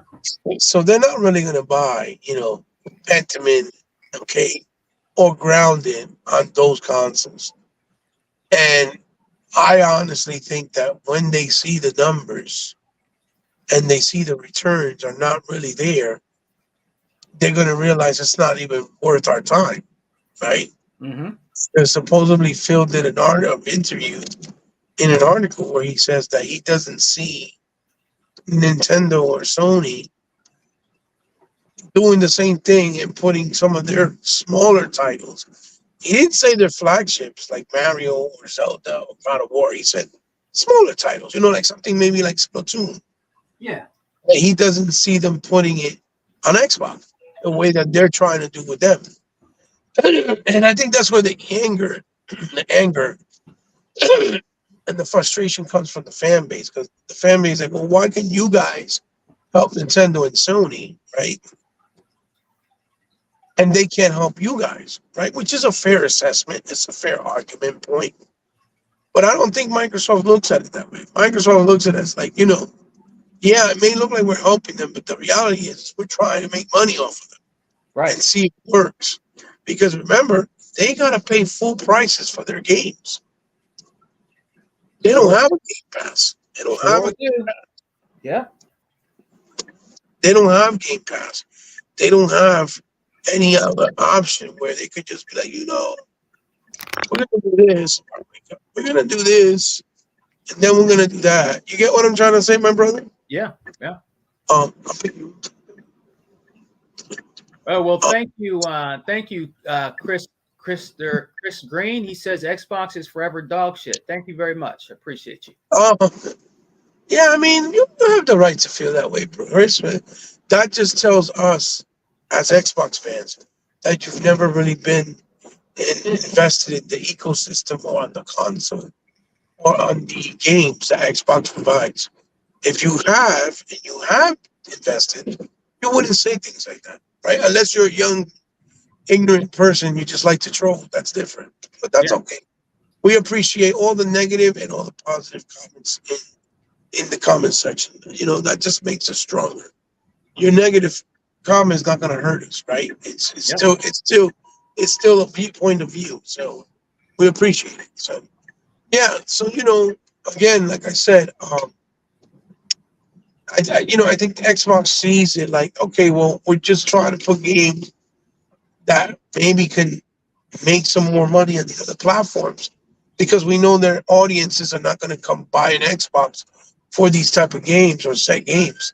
So maybe if they can play it on their own console of choice, or their preferred choice of consoles, that they can enjoy them, and even if they enjoy them enough, they'll probably be like, yo, you know what? I don't want to play Starfield. I do want to play Indiana Jones. You know, I want to play Fable. I want to play Gears of War. Right. Why get me an Xbox? You get what I'm trying to say? Yeah. And I think that's the mindset. I don't think they're trying to be disrespectful to the fan base. I don't think they're trying to undermine their fan base and act like, oh, you know, you're less important than anybody else. At the end of the day, it's still, you know, it's business. Before anything, they got to make money, and that's what the most important thing is. And I think that's one of the reasons why Microsoft, as a company, stays making money. And you don't see them talking about they lose money like Nintendo or Sony. Yeah. They stay making money. Yep. And a lot of it has to do because they make good decisions and they don't let things play out too far where it hurts them. In other words, once they see something's not really working for them and it's kind of failing, they don't keep squeezing and letting it squeeze to the point where it hurts them financially. They cut the cord and be like, you know what? Boop, cut the cord. We took our losses. We're out and keep it moving. And I think because they make those type of aggressive decisions, you know, long term with anything they do is why they've had so much success with money as far as their value in gross, what they're worth, right? Some people see it as, oh, you don't even give anything a chance. I get it, but at the end of the day, it's about making money, baby. You know what I mean? It's not about, Exactly. you know, without money, you can't do shit. Bullshit talks, you know, and bullshit walks, you know, however the saying is. You know what I'm saying? Money talks and bullshit. Money walks. talks, bullshit walks. Thank you, brother. Yeah, you know, so I respect them for that because they have the courage enough to be like, you know what, we're firm, we're assertive. You know what we want to do.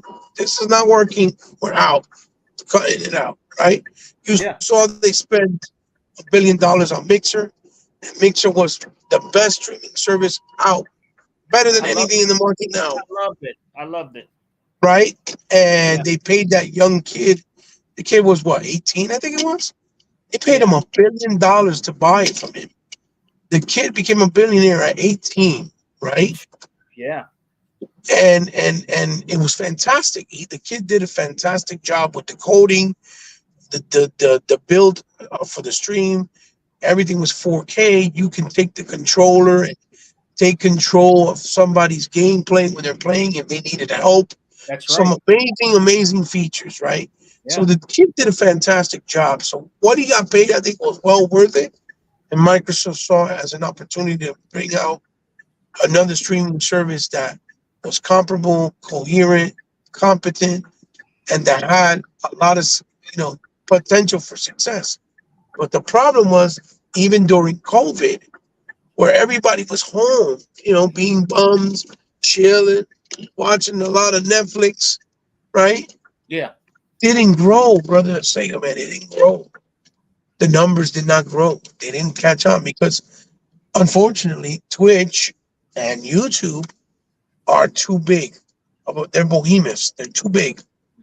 Too big. So, He bought brother So- Ghost Riders here, brother. oh, what's up, brother Ghost? They're too big. You know, they're too big. You know, of stream. My baby, I love you. They're too big of a streaming service. So, because of that, the mixture didn't do a dent. It didn't do anything, and it's unfortunate. It sucks, cowballs, right? But Mhm. it's part of the it's part of the nature and part of the beast, right? You can't really fix it, right? You can't do nothing about that, right? Mhm. And I just believe it's because, you know, again, when so many people have established their careers, right, that stream on YouTube or on Twitch, they're not just going to leave to go to another platform and start all over, right? Mhm. Because you also got Discord now, and you have, some other ones. I forgot what they're called. But if you have, let's say, 1 million followers on one platform, you're not going to go to Mixer to start all over. But the reality is that you could tell those people, hey, you know what? I'm going to go to Mixer, and because since they're competitors, you're not allowed to be on both. You can't be on Twitch and Mixer at the same time because they're competitors. But what he could do is tell his audience, look, I'm moving over there for a better opportunity. I'm moving over here because Mixer is a better platform. It's better quality, has better features, and it's more, one-on-one with the community. Yeah. Because you could do it right off the console, if you remember, right? Yes. So what they could have told their audience was, you know what? We're going to go there. Please follow me there. I urge you to follow me there because I don't think you're going to regret it. And I think it's going to be for better quality of life when we do our streams and things like that. But because it's a scary, proposition, and because it's a scary idea of starting over, they didn't do it. So Mixer, unfortunately, didn't do well. And to get to the point, right? Microsoft basically cut the cords with Mixer, but they did it for that same reason, because they didn't want to lose. It was the same way like when they were making Fable Legends. They spent over $75 million developing Fable Legends for almost 3-4 years, which I was lucky enough and fortunate enough to get into the beta and play it in its stage when it was being developed. And Fable Legends looked absolutely beautiful. I wish I got in it, man. When I tell you, and you can ask E-Rock. E-Rock could attest, and he could vouch for me. When I tell you, even 100, even though he didn't like the structure, but that Fable Legend looked absolutely stunning. It was gorgeous, and it played really, really well. And the difference was that instead of being the one character, and then you get all your powers and abilities like a regular RPG format, right? Yeah. Instead of being like that, it was that you had 4 different characters, right? And each character had set powers and abilities, and you control, kind of like the Dungeons and Dragons, Gangs of Sherwood. If you saw the gameplay I put up not too long ago, kind of like all those games, right? So it was structured like that. So, what you call it? So it was different. The approach was different. And a lot of people thought that it was just going to be a multiplayer game, and it wasn't going to have no single player component, when they said that, yes, they were going to do a single player component, but also do a multiplayer component, right? So, but you know how it is. A lot of people have amnesia and they forget, and they only hear what they want to hear, right? Yeah. So again, they invested $75 million and then cut the cord. That is why Microsoft, the same thing what they did with Scalebound, $100 million, and they cut the cord. That is why they are able, right, to maintain financially on the top, because they make decisions that other companies would not dare do, right? But they also have financial freedom, Right. so they can do these type of things. A Nintendo or a PlayStation company can't do that. They don't have those financial freedoms. So when they say, we're going to bring these 4 games, I really see it as them just trying to make some extra money. And at the same time, they help the developer. Yeah. They help the developer. They help the game try to find a bigger audience or another audience somewhere else, and possibly entice people into coming into the ecosystem to play other games that are not available. You see what I'm trying to say? Yeah. And that's what I gathered yesterday from all of Phil's, responses, right? Yeah. I also like that, like I said, that they nipped it in the bud about if they're getting out of this hardware space. I already said yes. I like that they did. They addressed that. excuse me, brother. I have a cold. Forgive me, guys. What's that? I said, forgive me. I have a cold. Sorry. Oh, that's okay. It's okay, brother. Don't worry about it. So that's another thing. And then I also said, like I said, it's stressed to you guys.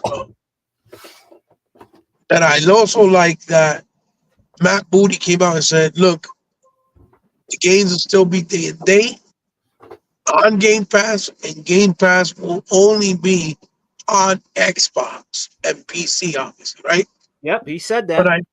But I like that he stressed that out also, because that nips in the bud the conversation that, you know, how they've been saying, oh, Game Pass going everywhere. Game Pass going to they're going to, what you call that? Game Pass going to all the consoles. Yeah. We know they were saying, oh yeah, Game Pass going to fucking that they're gonna go to like other consoles. Oh yeah, Game Pass gonna be available here, Game Pass gonna be available there. So they nipped that in the bud. They're like, no, on Xbox and PC. But consoles, he said Xbox. So that way we know that we're gonna get the games first. Yep. We're always gonna get the exclusives there. And it's always gonna be on Xbox, on the Xbox console. Yeah, you know what I mean? They ignored that, you know. No. I mean, they said it. You can watch the show multiple times. Everything's there. Liars. They're all liars. It's all there. You can't lie when there's facts out there that show you that it was said, right? Right. And you can't address it and act like, oh no, I didn't hear that. I never saw that, because it was addressed.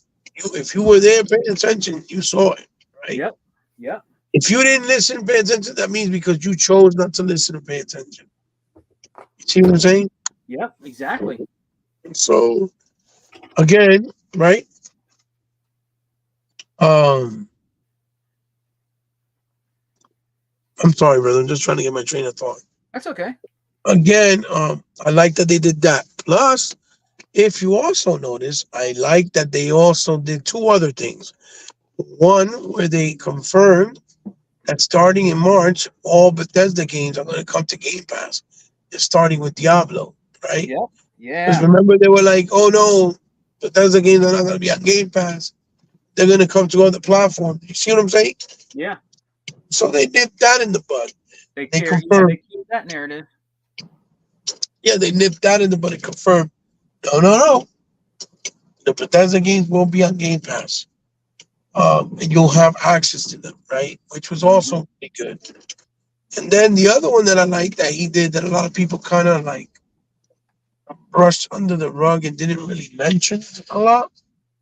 And it was the one where Phil was talking about that he wants to continue to make backwards compatibility the way that it is on Windows, where anything you have or everything you have, no matter how old it is and how long you've had it, Mm-hmm. you can always go back to it on Windows and play it.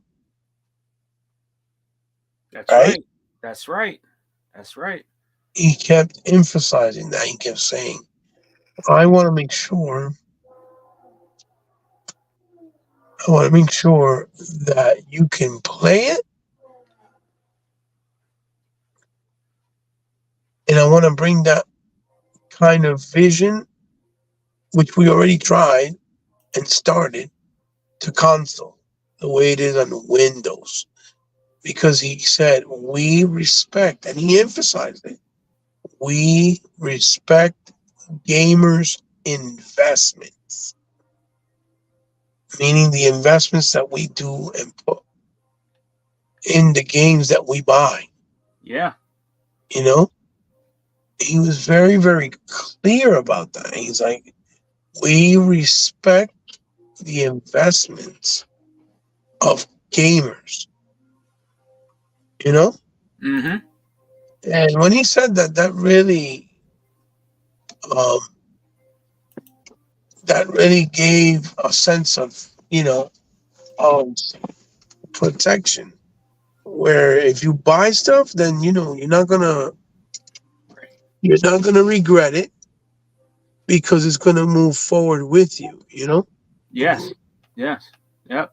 And I really think that because he said moving forward in the future with our hardware, we wanted to be part of the hardware where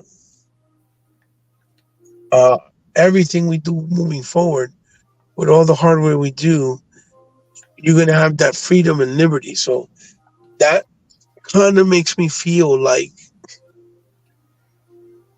what they're trying to do is maybe perhaps, which I said it before when we talked about it with Unlimited and me and you, I said that it would be great, right? Mm-hmm.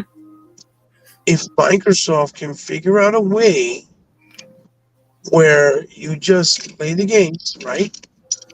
Just play the games, whatever you have from all generations, whether it's disc or digital, and you can just pop it in on your existing console and the games would play. Yeah. This way you eliminate the whole idea of, oh, but you got to get permission for the licenses from these set games in order to play them, right? Yeah. On the Xbox, right? But by you giving the ability of the players to have being able to play their disc and their games right on the box, you automatically kill the whole narrative of, oh, we got to go to court and we got to do this and we got to do that. You get what I'm trying to say? Yeah. Yeah. Like that right there, I think is what they're looking into for the future of the console games. I think they're really looking at it from the standpoint of, if we can eliminate that issue, then long term is going to help us and help the gamers, right? Mm-hmm. They'll eliminate of having to go to court. They'll eliminate having to worry about, dealing with all the nonsense, that, oh, you got to pay us this or you got to give us royalties. Because if a person owns something already, right, if they own it, then they shouldn't have to really pay for it again, right? Yeah. Which is not only fair, it makes sense, right? Yeah, it does. If you own something, why should you have to rebuy it or repay for it, right? Even though a lot of other companies like Nintendo and Sony, but not so much Nintendo, but mainly Sony, they like to do the whole, oh, we're doing a remaster of this, right? You get what I'm saying? Yeah. So, and they rather sell it to you again so they can make that money off of you again, right? So I think that going forward with the consoles, when he said the saves that you have, the cloud gaming, that you can still achieve it without any issues with future consoles. I think that's what he was trying to emphasize. I like that he spoke about that as well. Yeah. And then let me see if I missed anything. What else did he say?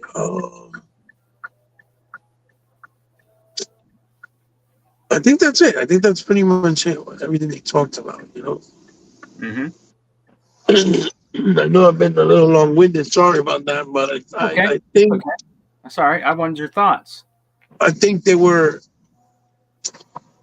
I don't know, brother. I just think they were very concise. I think they were, like I said in my video, I think they were very honest and as open and transparent as possible. Again, regardless of what people may think, even those decisions that they did, I don't think we're gonna know 100% ever about why they're doing it. Yeah. But if you have to take an educated guess, I just think they're trying to, uh, you know, uh, they're trying to establish, you know, they're trying to establish like a starting point to gain ground on other consoles with smaller games or games as a service, so that it can open up doors for them and people can invest more on Xbox games or maybe perhaps discover Xbox games because there is no Game Pass on Nintendo or Sony. Right. So, this is a way that they can discover some of their games, right? Mm-hmm. And if they like them, potentially, convince them to be like, you know what, I want to invest more on Xbox games also, so I'm gonna buy an Xbox so I can play the Starfield and the Gears and the whatnot, what have you, all those other stuff, Yeah. But I think it's also coming, like I said, it's a decision that's coming from the higher ups, not just Xbox, the division, because they saw, like, they kept emphasizing the numbers from Minecraft, the numbers from COD, Roblox. They're making money with those types of games. So if they can make more money with other games like that, then that's just a win-win for them and the gamers, right? Yeah. That's how they're looking at it. And you saw how Phil also said that going forward in the future, the exclusive game model is going to be less and less. Yeah. And I think a lot of people took it as, oh, look, he's undermining exclusives, saying they're not important. And I don't think that's not what he meant at all. What he's trying to say is the fact that the games are so expensive to make AAA, the fact that not too many people buy them, right? Right. And it's things like that. I think that what he's trying to say by that is the fact that not too many people buy AAAs, and they don't. Not every AAA sells well. You know what I mean? He was trying to say that in the future we're going to see less of them because they're a bigger risk and more expensive to do, and not really 100% guaranteed that they'll make money, right? Yeah. And I think that's the perspective, the point of view that he's trying to point out. And and he's right for a lot of, because if you saw just a couple of days ago, Sony made the announcement that they're not going to have no first party AAA games until 2025, Mm-hmm. right? Mm-hmm. So if they themselves said this, that's telling you, and that's indicative of the situation in gaming right now. There's growth with engagement with people playing more games, but there's not growth with money, with games making enough money to sustain the value of the game to make either sequels or make more games. Because if they cost 100, look, you saw that game, the Avion game. Yeah. They spent $125 million. And Yeah. the game didn't sell well. You see what I'm saying? Yeah. So if they spent $125 million and the game didn't sell well, that means that was a big ass risk. That developer is probably not going to be able to make no more games. They're probably going to have to close down. And that game was part of the EA program where they make the indie games like they did with FIFA and with, like they did with fucking the other one that was a 2D side scroller with the yarn guy. What the fuck is those game called? Oh my god, what's the name of those games? Yeah. You know, the 2D side scroller with the little character that looks like a yarn character? Oh, you're talking about, is that the one from EA? Yes. I think it is. That they did part 1 and they did part 2. Yeah. Yep. Yeah. What's the name of that game again? I think isn't it called? It is called Yarn, isn't it? No. It's called called- something else. Yeah, I tell you what, it was a beautiful game too. Yeah. Graphically, it was very nice. I can't. Hey, guys in the chat, what's the name of that game? Rain. I forgot. I can't think of it right now. With But- the two Yarn dudes. Yeah, they did part 1 and they did part 2, and it was part of the EA indie games. What's the name That's of where that it game, started. guys? Well, you're a little red yarn guy, and then you play 2-player with the little blue yarn guy, and you help each other. Yeah, hold on. Let me see. It's photorealistic. I have the games. Jesus Christ, this freaking diabetes shit got me mad as hell. Well, I forget shit. That's just not cool. It's let me see if I can find it here real quick. It's called something else. I know what you're talking about, Hebot. Yeah, I know exactly what you're talking about.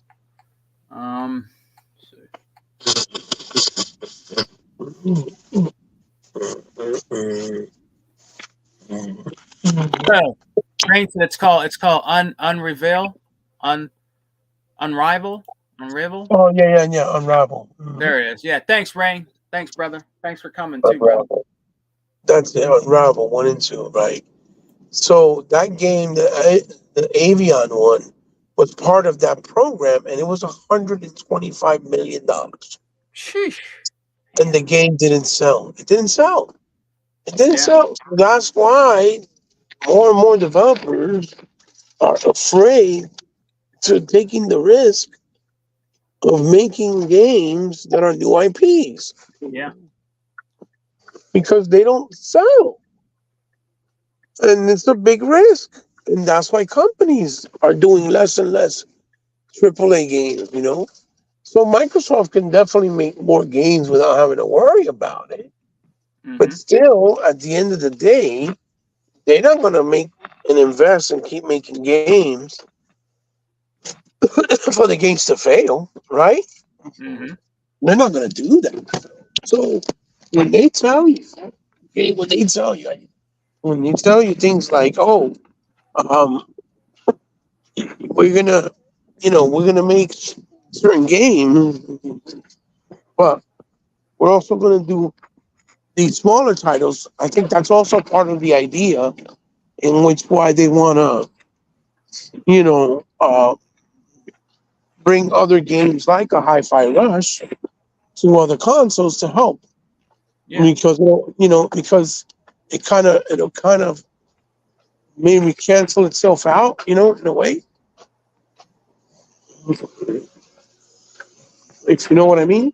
Yeah. So that game, man, remember that game with that Unravel game? That was on sale for like a couple of times, like even a couple dollars, and they still didn't buy it. Oh yeah. Well, you see that they come out with games, and they'll come out with a game and that's really good. That's a small title. Like right now, there's one by Tequila Works that is part of the is part of that world that universe. I think it's World of Warcraft. Yeah. There's a new game on the store. And it's a little Cherokee girl with this big Yeti-looking monster. Yeah. It's called Song of Something. I bought it. I'm loving the game. The game is awesome. I did gameplay about it, but I haven't put it up yet on my channel. I'm going to check it out. But it's awesome. It's called Song of Something. It's like a 2D. It's a 3D platformer, but you have the abilities. Like you throw snowballs. You have magic. You can get on top of the Yeti and control him and fight with him. It has like beat 'em up elements, puzzle solving elements, platforming elements. You know what I mean? Yeah.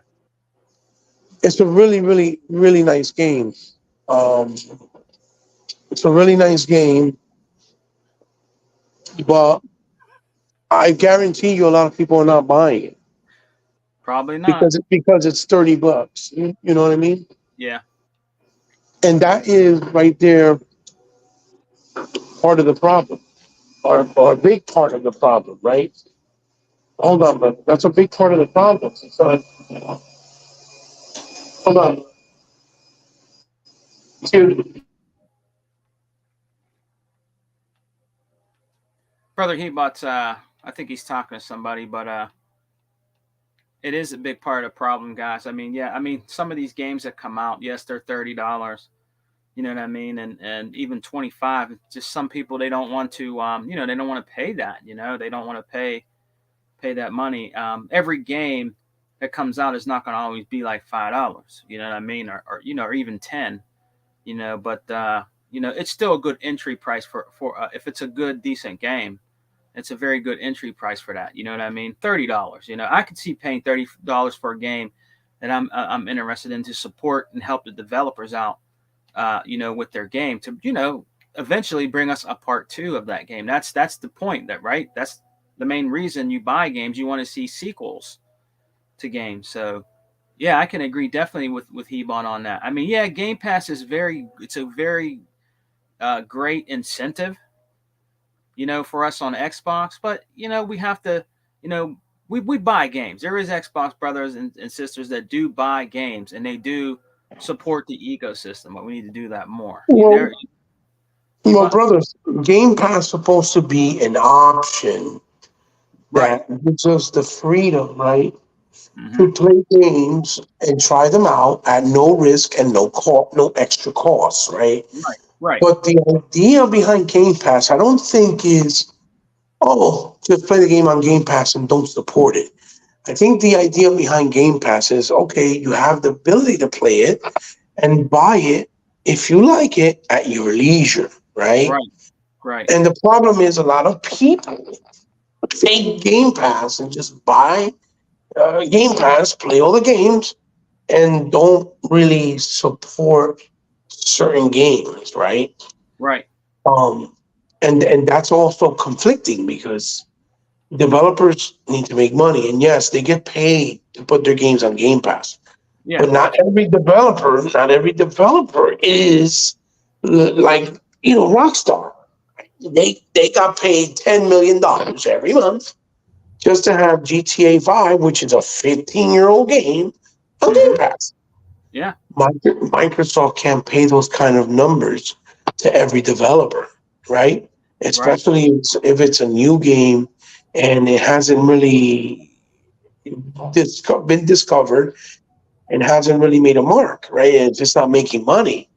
And the whole idea of playing games is to embrace them, and if they're good, we support them. That is how we got all the titles that we gotten through the years until now that are big and popular, like Gears, like Mario, like Zelda, like God of War, like Ratchet and Clank. Through the years is because they started off from somewhere and we supported it because it was good, and now they're big name brand IPs. You see what I'm saying? And that is that is how you keep the industry healthy and fruitful, right, for developers. But before games survived and did well because we were forced to buy games, right? Mm-hmm. We were forced. You had no choice. You had to buy it.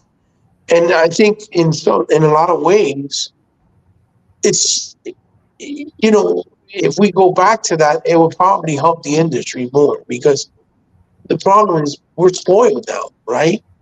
As gamers, we have too much freedom, too many options, and that is supposed to be a good thing, which it is, but it's hurting the industry because people are just not investing enough money on buying games. Right. They'll just buy the services. And then they wonder, well, why Microsoft keeps pushing the service so badly? Well, because if the only thing you're investing in is on the service, then they have to push it because the more people they get on the service, the more money they can make. But if you don't push it, then it won't make enough money. And the games are not making enough money. So then it's a double-edged sword, right?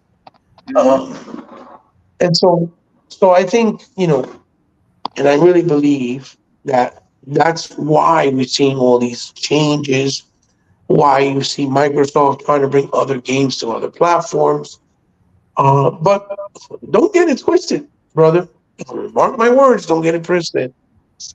Don't be surprised if Sony and Nintendo have to go down that route as well, long term, Yeah. because the industry has changed. The industry has changed way too much. Way too much. It's not going to be rainbows and and sunshines anymore. It's changed too much, and if they don't adapt to different methods, different ideologies of how they bring these games to people, so that they can grow, right? Yeah. The gaming industry will die. The gaming industry will die.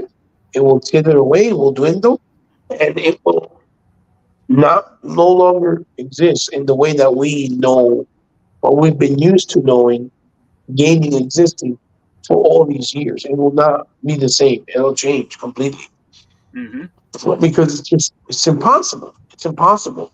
Cost and high tech and technology keeps growing, but the sales are not there. They're not there. The sales are not there, brother. They're just not, and that's the problem. That's a big, big problem.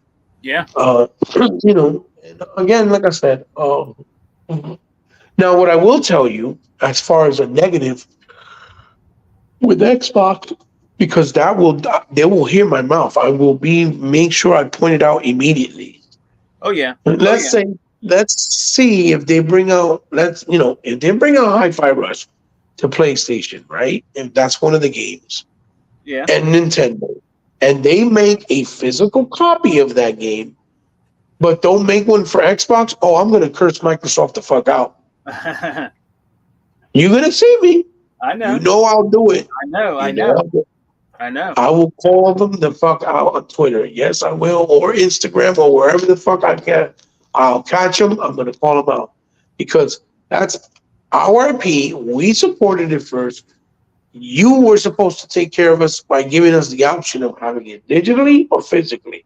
I don't care if the digital market is the dominant market. Don't give a fuck. Yeah. You said you give us options. That's what I want is options. Don't go putting it on PlayStation and they can make a physical and then the physical for Nintendo and then give us the middle finger like, oh, some PR bullshit. Oh no, it's that we don't have enough people buying physicals, so we're not doing it. I don't give a fuck. And I don't care if you charge me more money for it. Give me a physical copy. Okay? Give me a physical copy. Because if you don't, I'm gonna call them the fuck out, saying, man, I'm telling you right now. I'm telling you. Yeah, because they should have did it in the first place. Oh yeah. Should have did it in the first place. Because to be honest, brother, if Hi-Fi Rush would have been physical from the first day, right? And it would have been on shelves, store shelves like, Target, Walmart, Best Buys, GameStop. That game would have caught people's attention and they would have bought it. Yeah. Because they would have seen it on the store shelf. They would have seen the box art.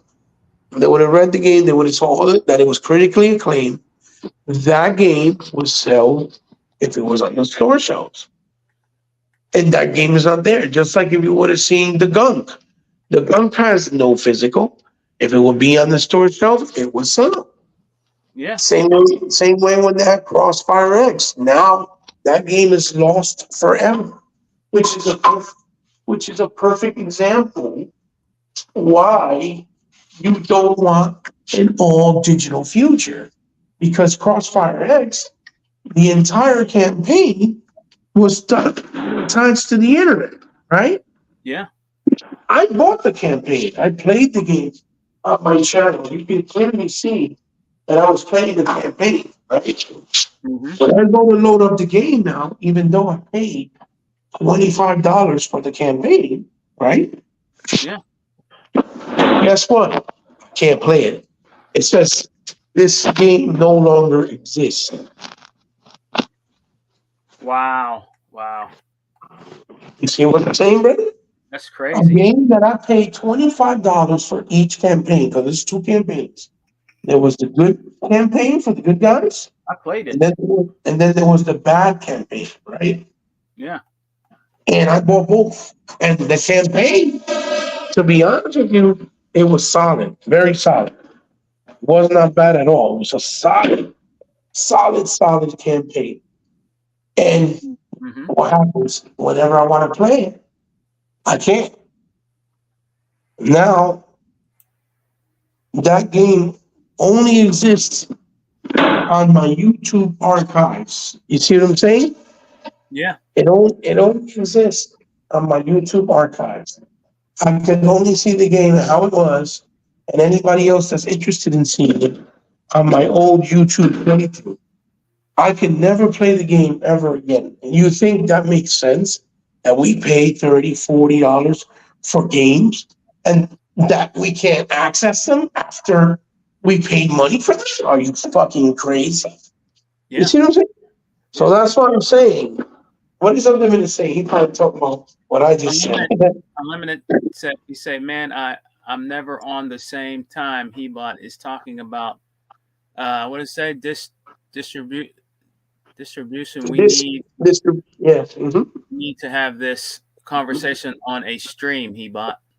Oh yeah, for sure, man. We Yeah. we can Yeah. talk about it anytime, brother. I'm thinking about doing a video and pointing out all the games like Forza, Starfield, Halo, Infinite, Banisher that just came out. The fucking game is 56 gigs, right? Mm-hmm. The disc that they use for Xbox is only 50 gigs. There is a 100 gig disc. Sony uses it. That's why a lot of their games are on the disc. Microsoft, for some reason, doesn't want to use it. Listen, if you want to stay on the 50 gigs because it's more cost effective, then put the game on multiple discs, right? Like they did with Mortal Kombat.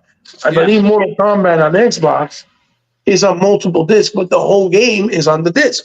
You don't got to rely on the game being on the internet in order to play it. So me and my son start playing Vanisher. The game's awesome, right? It looks beautiful. Yeah. But when we're installing it, it says 26 gigs, I think, or 23 on the disk, right? Uh-huh. But the other 30 something, 34, is tied to the internet. And I'm like, what the fuck? This is a single player game. Yeah. It's a single player game. It has no online component. It has no online co-op, nothing. It's just single player. So why are you attaching this single player based game tied to the internet that I can't play it or access it unless I go to the internet and download the rest of the game? Yeah. You see what I'm saying, brother? Oh yeah. Oh yeah. So whether people want to hear it or not, that's bullshit. In my opinion, that's bullshit. Mm-hmm. You know what I mean? And again, that's why I said, okay, Phil, okay, Sarah, okay, Matt Booty, you're gonna bring these games to PlayStation, but if I swear to God, I swear to you, brother, if I see them say some bullshit, and I see that they do something like, hold on, man, hold on.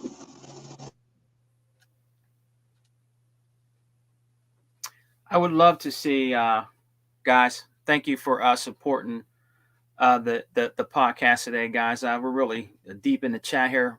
Shout out to all the Xbox true brethren out there that bleed green. Big shout out to all you guys from Eli to Google Poll, from Rain G4, Jay, all you guys, Ghost Rider, all you guys, man. Thanks, Peltrex, everybody. Thank you for the support. Your brother Sega Man, your Xbox brother Sega Man, truly appreciate you guys and always appreciate your opinions, man. They're awesome. You guys rock. Really appreciate you rocking out with us today. Me and Hebot, we're probably going to close it out here soon. When Hebot comes back, you know what I mean, and says a few more things, we're probably going to close it out because I got to get ready for my day. I got to go to work today. Happy Friday, guys. Happy Xbox gaming weekend.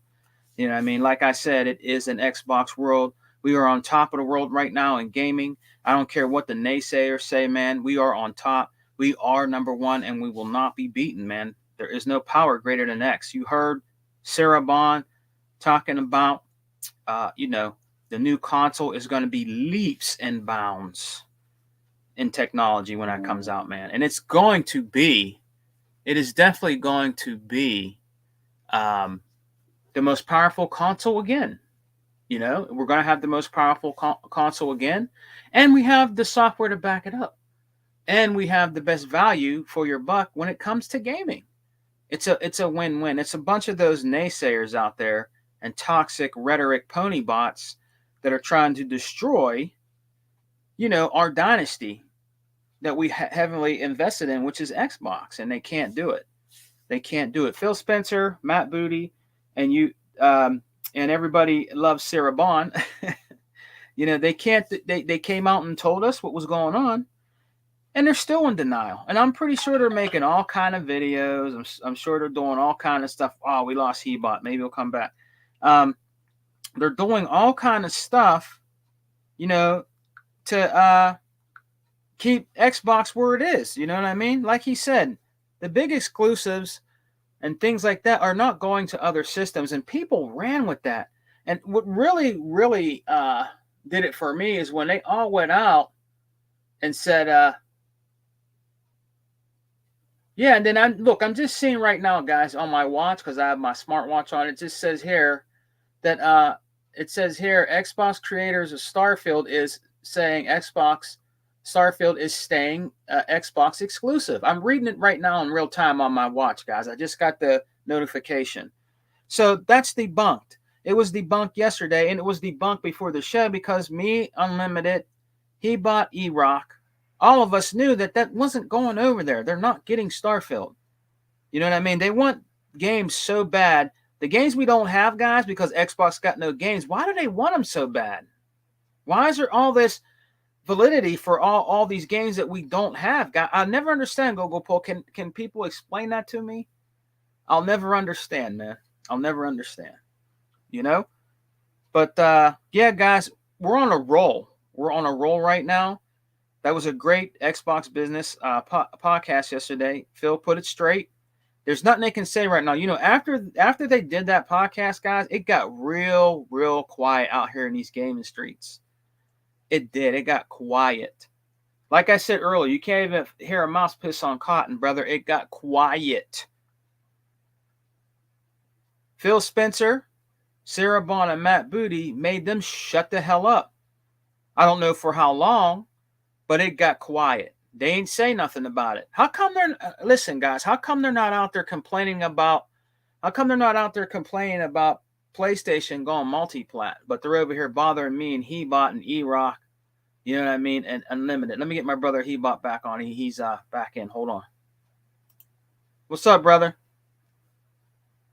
Brother Hebot is back. Hey, can you hear me? Yeah, bro, I can hear you. Yeah. So like I was saying before I cut off accidentally, sorry about that. It's okay. I like I said, you want to, Microsoft wants to bring these games over. Okay, I get it. We understand. Do what you got to do. No problem.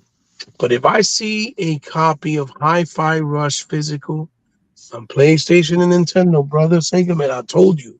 Mark my fucking words. Mark my words. Yeah. I will be going after their throat because every right to. That game should have been physical. It should have been physical on Xbox. Yeah. And I would even go as far as saying that part of the reason why it didn't grow faster or more was because you didn't have a physical. Because when you have physical copies of games in store, it brings the attention to the game as well. You can't say it doesn't, because I've seen plenty of people go into a store and go, oh, what's this game? What's that game? On PlayStation and Nintendo. Yeah. Because they have physical copies of the games. I've seen plenty of people that they pay attention to that and be like, yo, this game looks fire. Mm-hmm. Just because the cover looks nice. The game can be complete dog doodle. But just because the cover looks nice. Because remember, the covers, when we were growing up, the covers were like a story within itself, right? Yeah. So the job of the artist that created the covers was to create a cover that would bring interest into the people that bought the games to buy the game, because the graphics weren't on that level yet, right? The graphics for 8-bit and 16-bit were still not arcade level or what we got today, right? So they had to sell us the game by the artwork in the box. That's where we used to get some amazing box cover arts. And then we get the little booklets with more box art and more art in it. That is what sold the gamers the idea of the world, the universe, of that, of how it is. You know what I mean? Yeah. That was all part of it, right? Mm-hmm. So that's what made it so special. But nowadays, they don't have as cool of covers, but still, it's a placebo effect. If you put the game out there and it has a cover, and you put the game out there, and people that are coming in, like casuals, are just coming in randomly to buy a game, and they see, oh, what is this game? Hi-Fi Rush. It looks anime style. It's an action hack and slash. It's for Xbox. It's only $40. What? You see what I'm saying? Yeah. All those things are going to come into play, and they're going to be like, oh, I want to buy a copy of this game. So I blame Microsoft too in that sense. If they're trying to say, oh, because Hi-Fi Rush, the numbers didn't grow faster, and people say I don't call out Xbox, I'm calling them out right now. I blame them for it not growing quicker because they didn't put enough copies out there physically, which they should have, because that was a small title. And if it was a small title, that means it don't cost a lot to bring it out physically. Okay? Yeah. I don't want to hear that. Yeah, it does. No, it don't. It's not a Starfield. You don't have to market the shit out of it for millions and millions of dollars, and you don't have to do a lot of, of advertisement. You could just, in every store you go that you see the game, whether it's GameStop, Best Buys, send out a few posters. Hi-Fi Rush, Xbox exclusive. Put the accolades showing all the awards that it won, and I guarantee you, just with that alone, it would have garnered attention from people, and interest for people to want to go and buy it. Yes. See what I'm saying?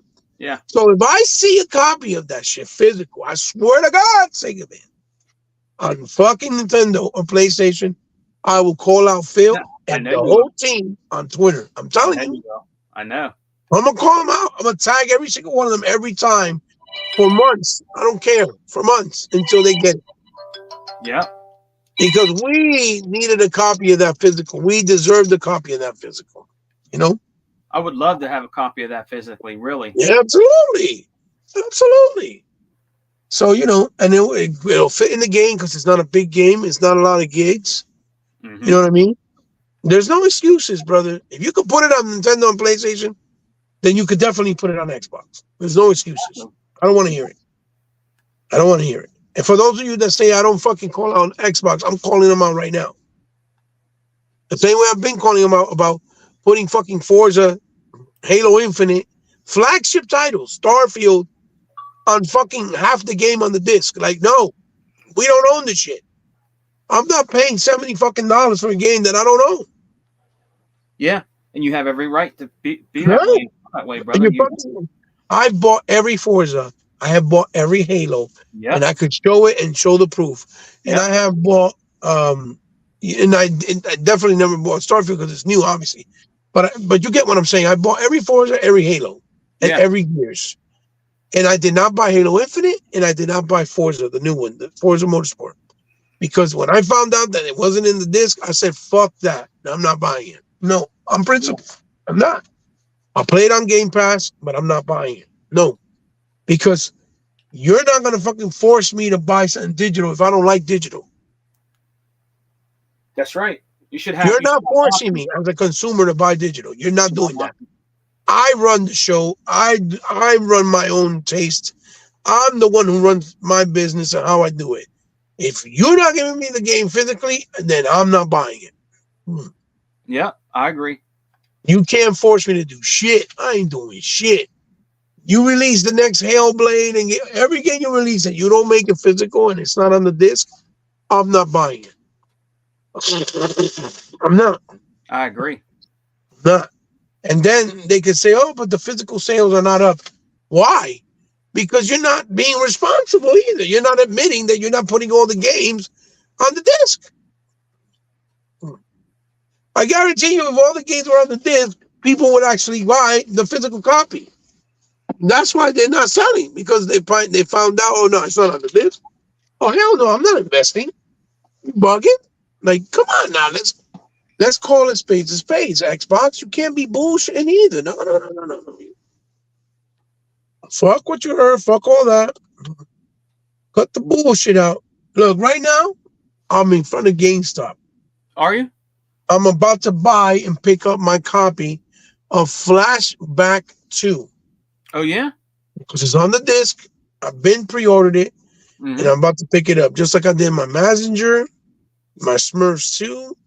Yeah. And I bought Banisher, and we bought Banisher the other day, but when we found out it wasn't on the disc, oh my God, was I pissed. I was bet you pissed. was. I was fucking pissed. But again, I'm going to do a video addressing it. You know I am. Yeah. You know, I'm going to address it. I'm going to speak my piece. If Xbox dudes want to get mad at me, hey, listen, it is what it is. Get mad at me all you want. But I'm going to hold the fort. I'm not, I'm going to stand on business, right? Yeah. I'm not going to change what I said, and it will never change. Physical medium is the most important medium that we cannot let die. Because if we let it die, we're never going to own shit. Exactly. And I understand that they agree. push it. I understand that they push it because of piracy, because developers make more money. Fine. I respect that. But if that's the case, bring it out digital and bring it out physical. So if whoever wants to buy it digital wants to buy it digital, no problem. And whoever wants to buy it physical, buy it physical. I don't even care if you bring it out physical later on, after the game does well. I don't care. As long as you make me the promise that it's coming out physical in a couple of months, I'll wait. I'll buy it even digital to play it and then buy it again physical. I won't even have a problem with that. I'll even support the game twice, just on the promise that you're giving me a physical. You see what I'm saying? Yeah. And I wholeheartedly believe that a lot of Xbox gamers and gamers in general also feel the way I feel. And this is not because we're old school. We don't want to let it go. We're stuck in our own ways. No. How the fuck did you sound that you pay $80 for a game digitally and you have no control? And if it gets corrupted, your account gets messed up. If they want to decide to take it out the store because it's attached to the internet or the license expired, that you can't access something you paid $80 for it. How do you think that that's okay? Yeah. Hello? Am I the only retard here? Am I dumb? Am I missing something? Nope. How does that make any fucking sense? Mm-hmm. What did he say? He said, look at Psychonauts 2. They didn't do us dirty. Yeah. For real. I have a Psychonauts 2, and I paid a lot of money for it. Mm-hmm. I got it in Best Buys, and Psychonauts 2, because it was like a collector's edition, was $80. $80. Whew. I bought it. But guess what? It's preserved. That shit is on my disc. I can play it whenever the fuck I want. I don't need an internet to play it. Yep. See what I'm saying? Yep. And that's my point. Just give us the option, brother. Like I said, even if you bring it out 5 months later after the initial release, that's what happened with Flashback 2. Flashback 2 came out in fucking November, I think it was, or October. Mm-hmm. And now in February, the physical came out 5 months later. I pre-ordered it, and now I'm picking it up. I'm buying it. Yeah. Why? Because I said I want it physical. See what I'm saying? I want it physical. See? So, again, if I tell you I want something physical, right? That's what I want. I want it physical. But how's that Skull and Bones doing? I don't know. As far as sales, probably not well good because, since the very beginning that game was announced, A lot of people were like, "Oh, I don't like it. I think it's corny and things of that nature." So it's I don't know. I don't think it's doing well, but we'll know for sure after a month or so. When it's been out for a little while, Yeah. we'll know for sure. You know what I'm saying, my brother? Mm-hmm. We'll know for sure then. But again, like I said, um, you know, we we are part of the problem if we don't go out and support these games. And we just rely on Game Pass only. And again, don't get me wrong. If somebody's doing bad financially and they can't afford to do nothing but Game Pass, I'm with you. I don't have nothing against that. I respect that, and I completely understand your situation. I completely do. But if you get back on your 2 feet and you're able to support the game and buy it, listen, buy the fucking game. Don't be fucking stupid, because the industry only keeps growing if you support it. And I Yep. can't stress this enough. It's not because I'm trying to say, oh, tell you what to do, or because I'm old school. No, it's logic. If you don't support the game, how you expect it to go and make, you know, a sequel or keep making games? Yeah. You know what I'm saying? Mm-hmm. Like, it's not gonna happen, brother. It's not. It's not gonna happen. Hey, Eddie, watch. I'm gonna show you guys right on camera. Good. Oh, Yeah. I forgot to control it, brother. We are going into GameStop with Brother Hebot, man. Yes, with one of my favorite persons in the world, And right there. Say hello. That's my boy, What's up, brother? Eddie. What's One up, of my brother? favorite boys. I'm on the podcast, and What's up, brother? What's up, my man? look, guys, look. No cap. That's why I said physical all day. Look, Tim. there you go. This is a steel book. Here we go. Flashback 2. This game came out 5 months ago, and I waited for the physical because digital, you never own shit. Okay?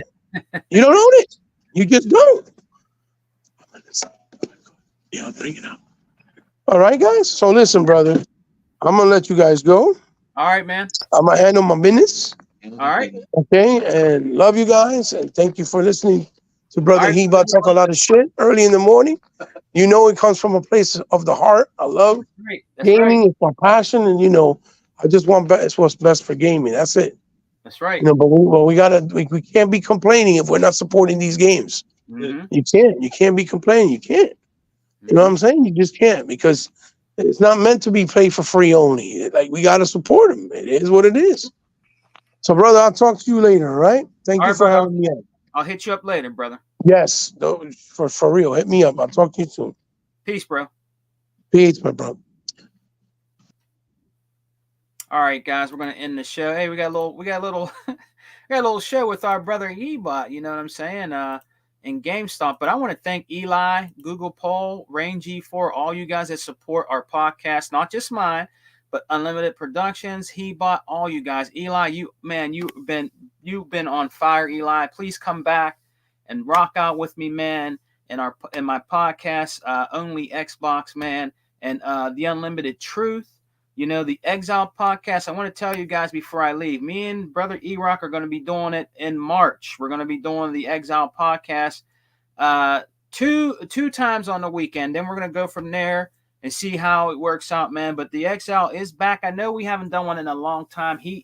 Brother E-Rock has a lot of responsibilities. He takes care of his mom, and there's a lot of things that E-Rock does, and it's hard for him to really do podcasts and stuff like that. So look out for the Exile coming, guys, in March, man. And before I go, you know how I am. I like to give shots out and give much respect to the chat. So I'm going all the way back at the top of the chat, man, at the beginning of the show, and then I'm going to close it out, man. So, man, you guys were rocking in here, man. Look at all these people in here, man, rocking it out. So let's give a big shout out to our brother Bob. He was here first. Unlimited Productions came in and joined me.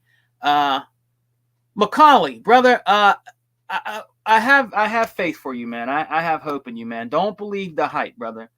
Don't believe the hype. There's an old song by a good old rap group.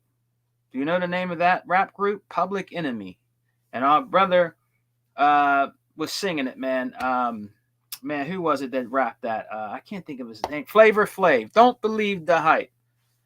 Don't believe the hype, brother. It's gonna be all right, man. It's gonna be all right. Don't listen to the hype that's out there. Don't listen to the Xbox rumors. Listen to the people that run Xbox, man.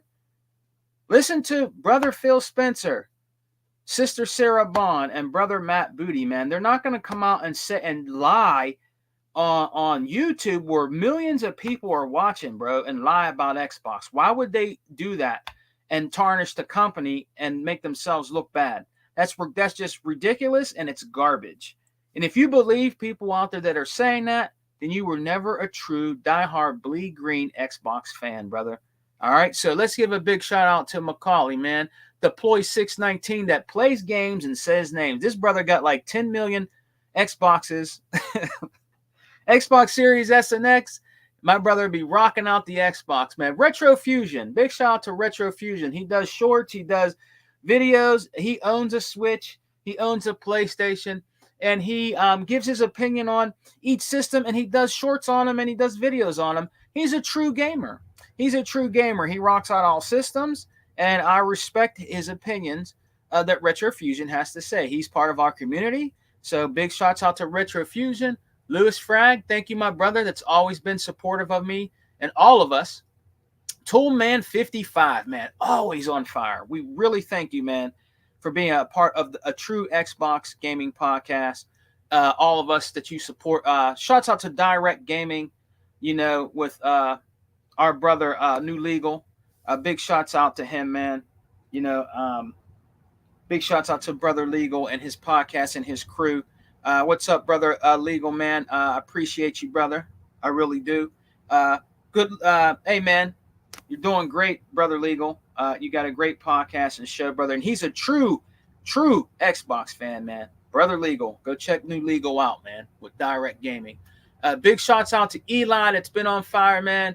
Big shouts out to Mr. Kima. I follow Mr. Kima on Twitter. Mr. Kima be banging out the Xbox news. So big shout out to a true brother that bleeds green, and OG out here, Mr. Kima. Big shouts out to him. Big shouts out to brother Zinc, another OG out here in these gaming streets. You can't tell Zinc nothing, man. Zinc totally bleeds green. You can't tell him nothing about Xbox. You never will. Big shout out to our first lady of Xbox, Dea4568, the first lady of chat, aka the Xbox Queen, which is our queen of Xbox. Dea4568. Hope you're having a great day, and I hope you have a good weekend. Big shouts out to Snooky Jackson, always with us. Big shouts out to Lad that has the little Fable symbol, another good brother out here in these gaming streets. Who else we got, guys? Who else we got? Let me see. Big shouts out to, what's that guy's name? Chris Poop Butt. Big shouts out to you, brother. Big shouts out to you, man. You'll always be dog shit poop butt, Chris. Big shouts out to you. Let's see who else we got here, man. Big shouts out to A1, Emmanuel A1 with the A1 sauce when it comes to Xbox, man. Big A1, Emmanuel. Thank you for coming and joining us, man. Deus Machos. Man. Big shouts out to you, my brother. Big shout out to an OG out here that's been out in these gaming streets, and he had his own podcast at one time, guys. He had a podcast with Kaleidoscope, and he bought back in the day, and that is our brother Ghost Rider 730. Ghost, big shouts out to you, brother. If you ever want to come and rock out with us, man, let us know, brother. You can come and rap game, man, on my channel, brother. It would be good to hear from you, Ghost Rider. It's good to see you in the chat, man. I appreciate you, my Xbox brother, Ghost Rider 730. Big shouts out to Tony Chipmunk, a.k.a. Tony Tone. Always bringing the fire, man, when it comes to Xbox news and giving opinions about Xbox. Big shouts out to Anthony Chipmunk. Big shouts out to Adidas 20. What's up, my good brother? Thank you for the support. Andy, Big Andy Mack. Thank you, brother, for coming, Andy. I really appreciate you, man. Andy's been out here for a long time, man. I remember Andy when I first started doing this. So big shouts out to you, Andy. Rain G4, always bringing, man. Always bringing the laughter, brother. Always bringing the jokes. Rain G4 be having me cracking up, man. Rain G4 is definitely an OG. I have been listening to him for a long time. You know, with B Shadows back in the day. Big shouts out to Peltrex, man. Big shout out to just everybody that rock Google Poll, everybody. Big shout out to Jay. What's up, brother? How you doing? Thank you for coming. Come back again, man. Don't be a stranger, Jay. Come on back here, man. We have the podcast, man. If you have time to rock out with us, come on back and join us, man. Guys, happy Friday. Happy Friday to everybody in the chat. OG Spartan 86. Big shouts out to you, man. And thank you for your support, brother. Please come back and support us. Support a real gaming podcast. We are a real, true Xbox gaming podcast from Only Xbox, from the Unlimited Truth, from the Exile podcast to We Got Next with Hebot, New Legals podcast with Direct Gaming, the Lions Den with our brother Tuckmaster, and definitely our brother Sega Forever. Sega Forever with the Wrecking Crew podcast. I will be on there tomorrow night with tonight with Sega Forever. Hopefully I can hang in there and do another Sega Forever, Jerry Lewis marathon podcast where we stay on for 86 hours. I think I can do it with my brother from another mother, Sega Forever and Sega Man. The Wrecking Crew podcast, brother, with our brother Sega Forever. Big shouts out to Sega Forever, man. He's been putting out work. He just put out a podcast earlier this morning that I listened to. He is diehard Xbox. He will not, I repeat, will never, ever, ever buy a PlayStation gaming system, brother. He's a diehard out here in these streets, brother. Aloha to my brother from another mother, Sega Forever, man. Peace. And also, big shouts out to Dave C. It's always good to see Dave C coming here. Dave C be always lighting up the chat, too, with his opinions and everything and facts when it comes to Xbox gaming, PC gaming. He's always on fire in here. And everything that my brother Dave C says out here when it pertains to Xbox, it's the truth. It's not lies. It's nothing but facts. Peace and love, guys. Xbox for life, brothers. We don't die. We multiply. And remember, guys, we are definitely, as Sarah Bond, we are definitely eating good over here, guys. Peace. And there is no power. Remember, there is no power greater than X. You guys have a good weekend. Happy Friday. Peace.